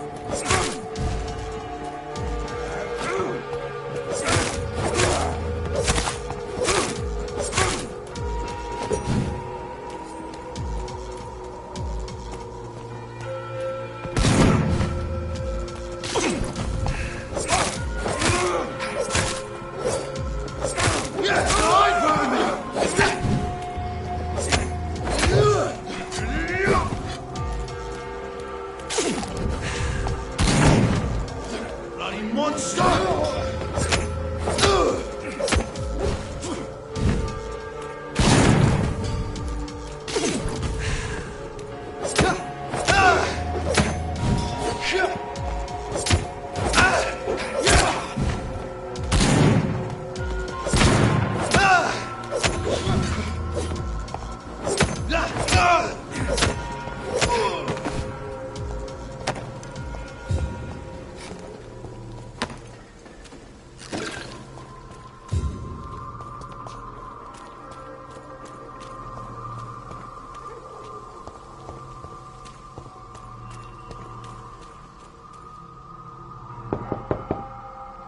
Hello, Mr. Petrescu. Hello, Dr. Reid.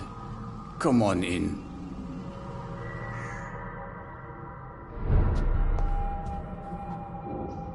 Yes?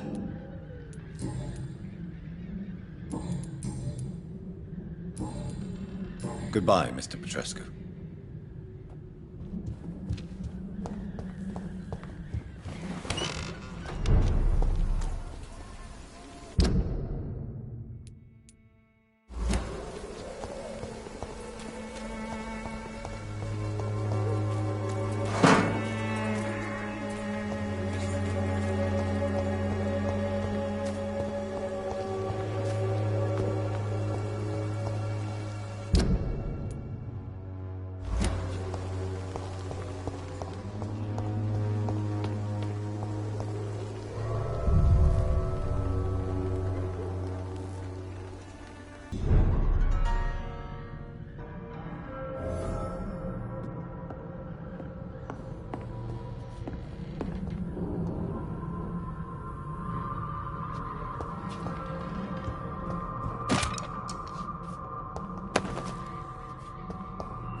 match for the Swanborough... Good evening, miss. Good evening, sir. Are you interested in a miraculous cure for this unknown and deadly epidemic? Actually, I am. Then you have come to the right place. The famous Swanborough cordial is all you need to help keep you in perfect health. Oh, really? Why didn't I hear about it during my studies? I'm Jonathan Reid, by the way. Dr. Jonathan Reid. Ah, my brother has spoken of your research, sir. I'm Loretta Swanborough, and it's always a pleasure to meet a fellow healer. I'd like to see what kind of medicine you're selling.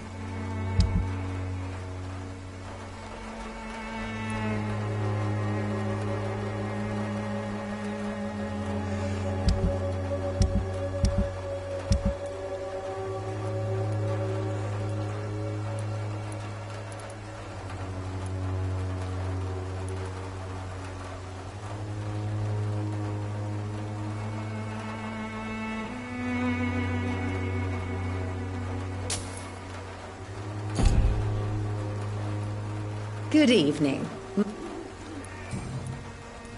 Tell me, who intrigues you most in Whitechapel? The region itself is something to see, but I would say Camellia the mute florist who gives away her flowers. What do you think of the locals? Most of them are afraid or desperate. They all come to me eventually for my remedy. Is there anyone I should avoid? Cadogan Bates, without a doubt. The bloody bastard remorselessly exploits poor migrants as soon as they get here.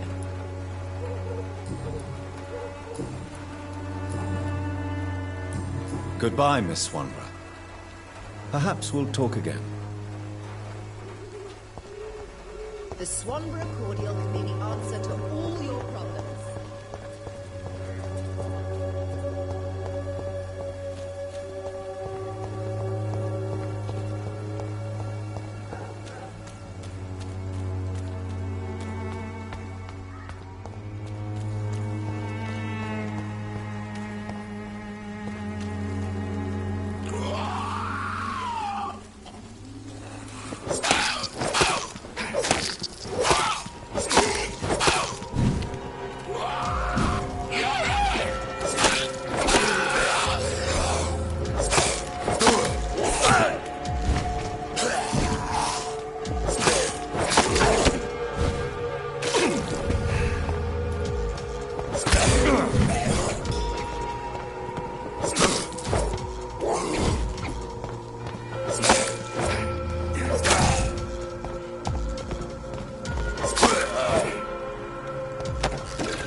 Boys, don't forget, check every roof, every door. Step away, sir. Steady, boys, we've got one of them.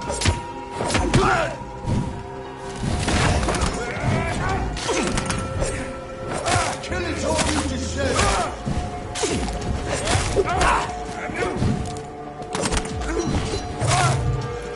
Let's pin him down.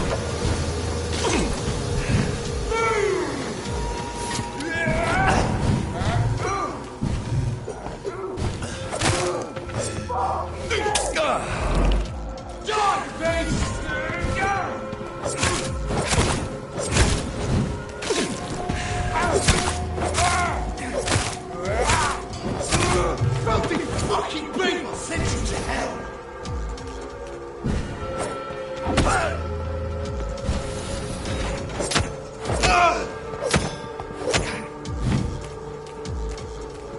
Die for me!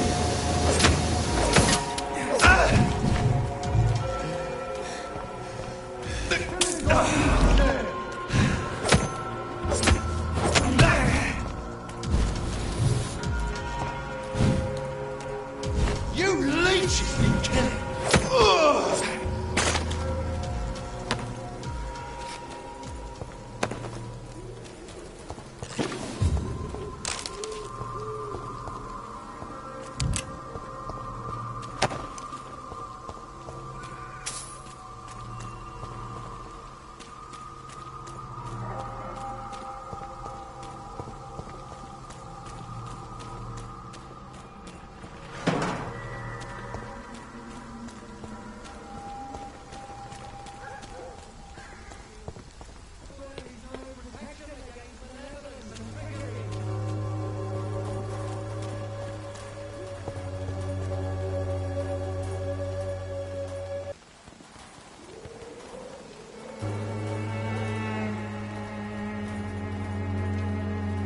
Fancy buying something, sir? You never lose your focus, do you?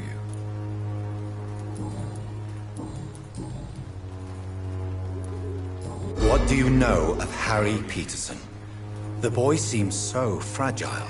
Not like his father at all. Harry's a good boy, but he spends most of his time complaining. He's had it tough, all right, but he needs to grow a pair. What troubles him exactly? Well, despite being his father's son, almost everything, I think. He never wanted to come to Whitechapel in the first place. Hates this place more than most of us. Joe Peterson. He's the villain here, isn't he? But you seem to know each other. I'd known Joe for years. I saw him box once or twice. He was a friend then. But these days, he's just another thug.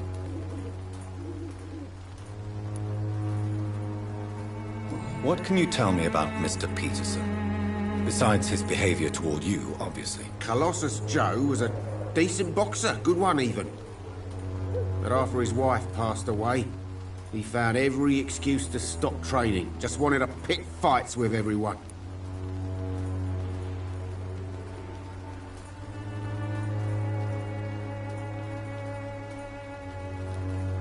Without making excuses for him, it's safe to say that despair can poison even the sanest mind. We've all had some rough times, ain't we? But most of us don't use our fists to see us through. And no one has ever stood up to this thug. Nobody would be fool enough to stand against a wet boot boy.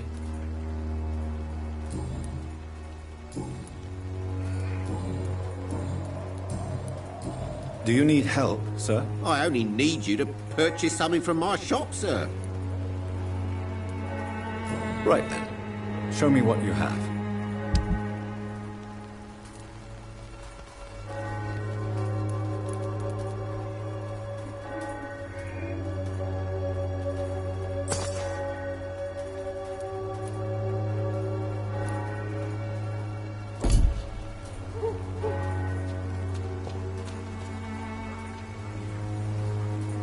You again? What do you want this time?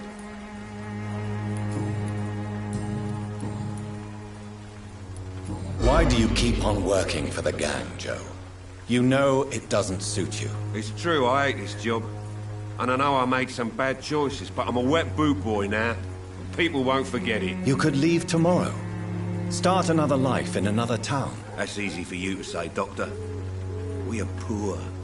My son's weak, and there's no way he'll endure another disappointment. Harry doesn't seem happy living in Whitechapel. Why did you make him come here? I've always put my son's interests above everything else, whatever he may think. Our house is small but affordable. The walls are thin, but the door is solid. You really love your son, don't you, Mr. Peterson? He's my pride and joy. Even if he hates me for the choices I make and pushes me buttons more than he should.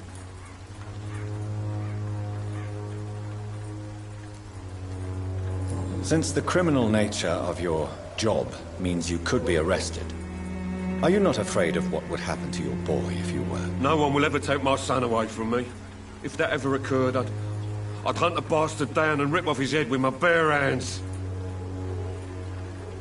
Do you have any regrets? Only one. Not to have my beloved wife by my side. She died when Harry was little. My sweet Jane. She gave the boy confidence.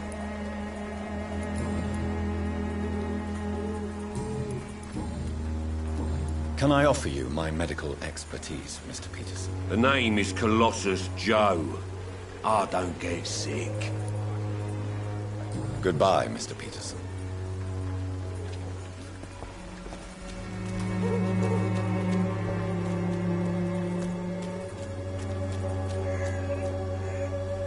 Good evening, Christina. Change your mind, Mr. Reid? Clayton Darby claims he will expose the crisis in Whitechapel to all of London. Do you believe him? I believe Clayton's courage will erode with time, until he finally leaves Whitechapel to start another fight somewhere else. Are you talking from experience? I've seen your type come here to get a good fuck in a cheap room or a dark alley before going back to their fancy houses in the West End. Why this skepticism? How can you speak about starvation if you've never been hungry? Or about poverty? Or anything else you have never suffered from?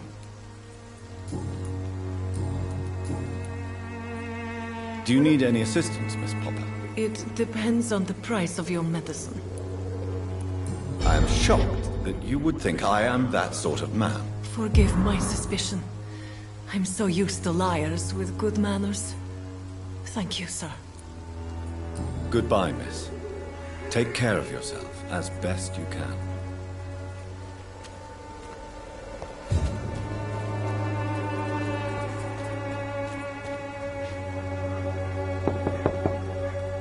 Good evening, Harry.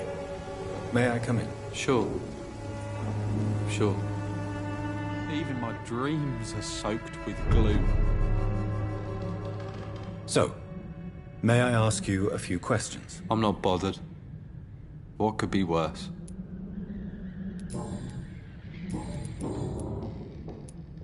Would it ease tensions with your father if he got an honest job? Because he tried, you know. I can't say. I'd be glad if he dropped his thuggish activities, but I'm not sure it would be enough. Why is that? Sometimes I suspect it's me, Dr. Reid. Or it's this life. It's like I can't find my place. Do you need any medical help, young man? Yes, I do. I feel so tired. I don't know if it's the epidemic, but everything seems so hard. You'll feel better with this. But you need to get a grip, young man. Medication alone won't cure melancholia. I'm not sure I'm happy with the idea of living long in a world like this. But I thank you for your concern, sir. Goodbye, young man. Take care of yourself. Even my dreams are soaked with glue.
Good evening. And good evening.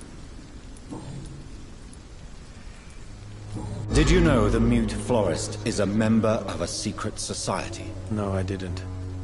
But I thank you for this information, sir. For it only enriches the mystery surrounding the precious camellia. Are you not curious? Is there not more you wish to know? That girl has not an ounce of malice in her. Whatever she may be hiding, it's certain to be for the benefit of most, if not all. I fear you are a hopeless romantic, Mr. Nethercott. Guilty as charged, Dr. Reid. You don't really make a living from your scribblings, do you, Richard? No, sir, I don't. I work so hard. I put all my time, my energy, my devotion into the precise carving of words.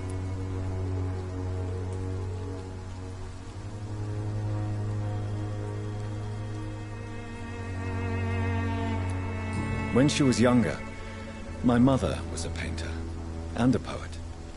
She told me many times how poor her artist friends were, and how she helped them. My parents pay for my rent, my food, and my clothes. All I have to give them in return is lies they do not believe. You seem embarrassed. Someday I hope to proudly offer my first publication to my parents. Until that day, I'll remain the failure of a son they have to support.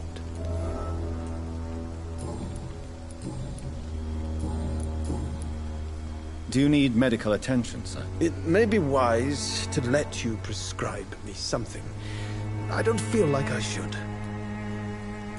I understand your appetite for words and macabre beauty, sir. But you should be more careful. The nutrition of my mind is more important than my physical health. But I appreciate your concern, sir. I'll leave you alone, sir.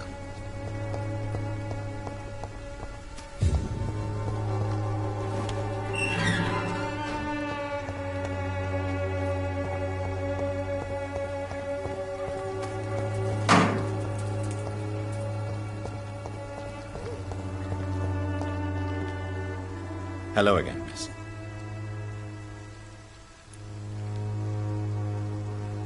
Very well. Goodbye, then.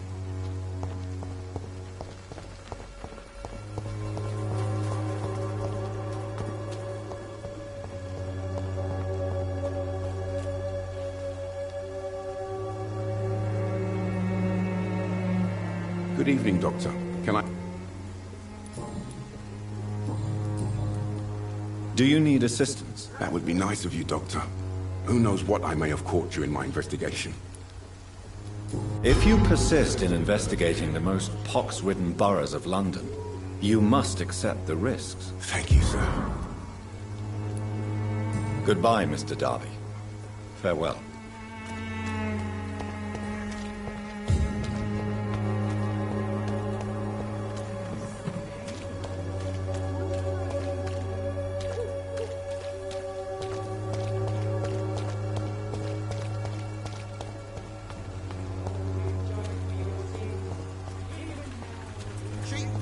Good quality. Come on, take a look. Don't be afraid.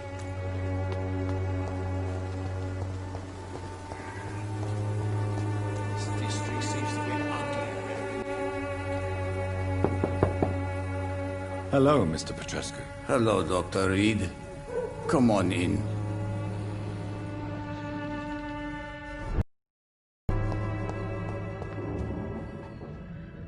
Yes? Tell me... I do not... Do you need some help, Mr. Petrescu? Well, I think you do. Take this, and you'll feel better. Free drugs from an English doctor? It must be my lucky day. Goodbye, Mr. Petrescu.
Human blood.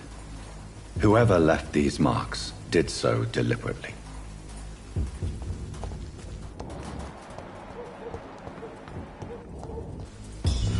The bloody crime! Yeah!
so lucky to have Dr. Reid, you know.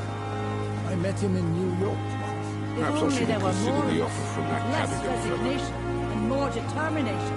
I know I can count.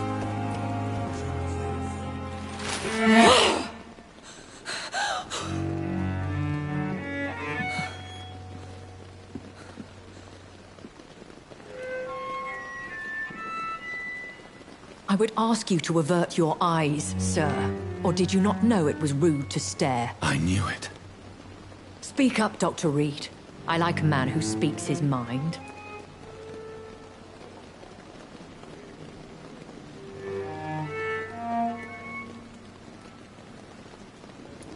Hiding your true appetites behind a facade of compassion. Bravo. Very clever indeed. Spare me your sarcasm, Jonathan. You are but newly born in this world.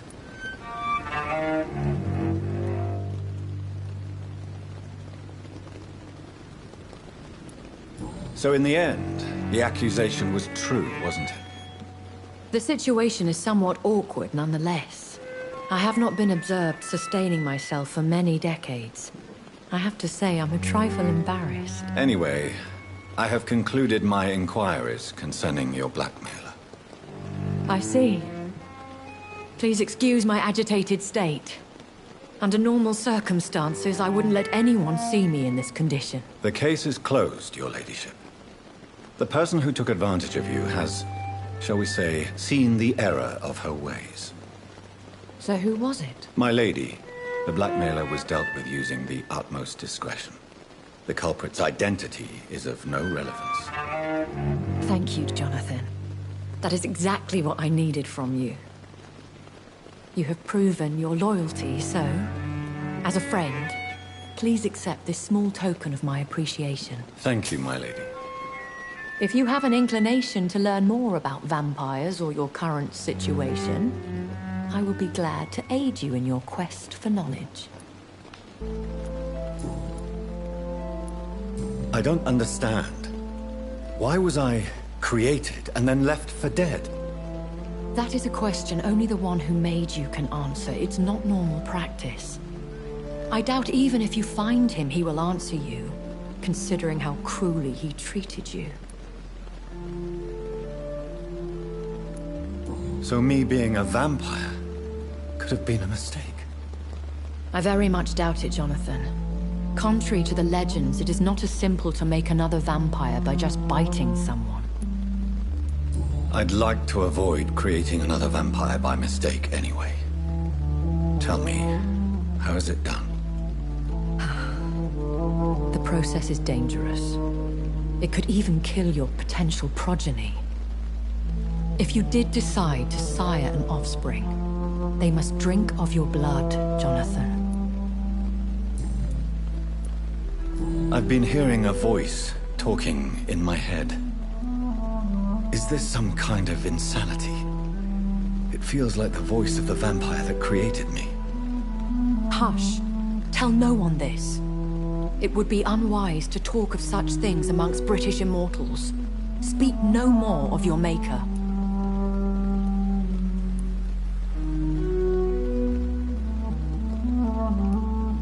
Excuse my forwardness, but are you my maker? Me? Goodness, no. Only a foolish immortal would create a progeny without taking precaution, and I'm no fool.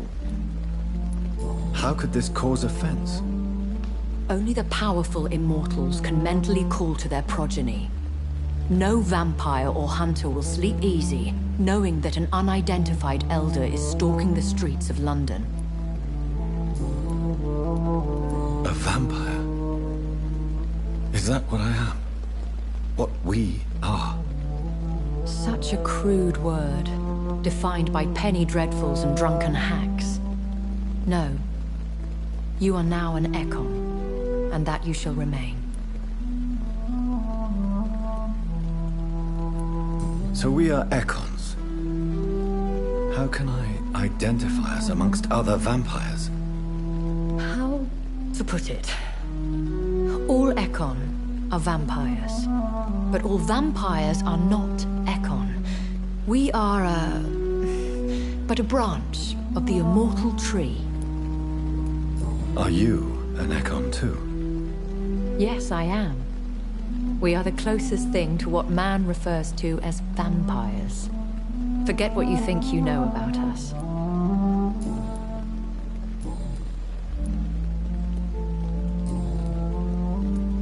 Why did you save me in the canning factory? I could hardly stand by and watch such a promising young blood as yourself be torn to shreds by some gutter scowl. William Bishop wasn't the vampire that created me then? No, Jonathan. Whatever their strength and demeanor, scowls are the progeny of careless vampires. It cannot be the other way round.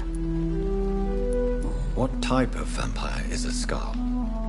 Not a true vampire. The deformed offspring of lesser vampires. It is a shame these creatures run wild, slaves to their baser instincts. Why does Dr. Swansea allow you to feed on the patients of the hospital? Dr. Swansea is a good and compassionate man. He is trying to find a solution for our hunger. Until that happens, he is clever enough to understand that I only feed upon the dying. What do you know about this Brotherhood of St. Paul's Stole? The Brotherhood is well known amongst London Vampire Society. As long as our kind is discreet, and as long as they do not interfere, we have come to a mutual understanding. And no one suspected you of the murders? As you well know, suspicion has recently fallen on me of killing for pleasure. But you have my word, Jonathan. I take no pleasure in taking a life.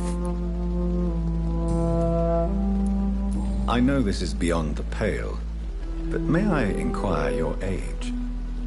Really? And I thought you were gentlemen. If you must know, I'm 27. I've been 27 for a long time now, and 27 I shall remain. Very well. But I believe there is more to this than you are saying. A lady has to have some secrets. And who bestowed upon you this eternal youth? My maker. He left this isle a long time ago.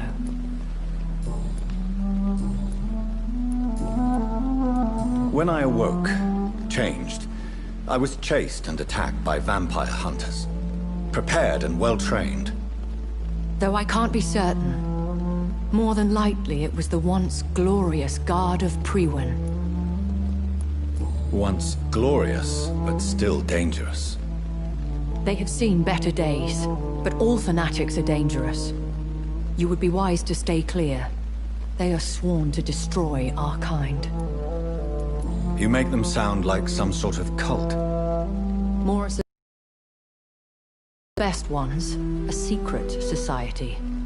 I thought them almost gone, but it seemed they have been recruiting. I've been away from London and England for 3 years. This isn't the city I remember. Things have gone from bad to worse here, Jonathan. I've lived in this city for a long time, and I've never seen it like this. The Spanish flu has hit London that bad? Yes, but it's not just that. I've heard things. Things I've not heard for a very, very long time. There are whispers in the shadows. Something far worse than the Spanish flu is here in the city. What is it you fear? Fear has long since flown this form. But there is something malevolent circling us. I feel fear is merely waiting in the wings. Are there many vampires here in London? Immortals are of a rare breed, and we often tend to hide. But you may occasionally meet some of us at night. Do you know any of them? Have you an idea of the identity of the vampire who attacked me? You mean your maker? No, Jonathan, I have no clue. But I fear he or she is as careless as cruel. To let you discover your new condition by yourself. What do you mean? Every now and then, you may discover an immortal in the deep of the night. But we are a rare and reclusive breed. Our progeny is almost never accidental. Will they all be as affable as you, my lady? I do not see why not. But remember, even the shark smiles before he bites. That sounds like a lesson from experience. Vampire politics are as intricate and sometimes tedious as a game of chess in a gentleman's club. I've learned from experience it is best to decline to play. I bid you farewell. For now, my lady. I must quickly analyze the blood I took from Nurse Crane's patient.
Razvan Vasily was infected by Spanish flu, but also has the highly unstable blood of the Scowls. Is the London vampire epidemic transmitted through the flu? I should talk to Dr. Swansea about it.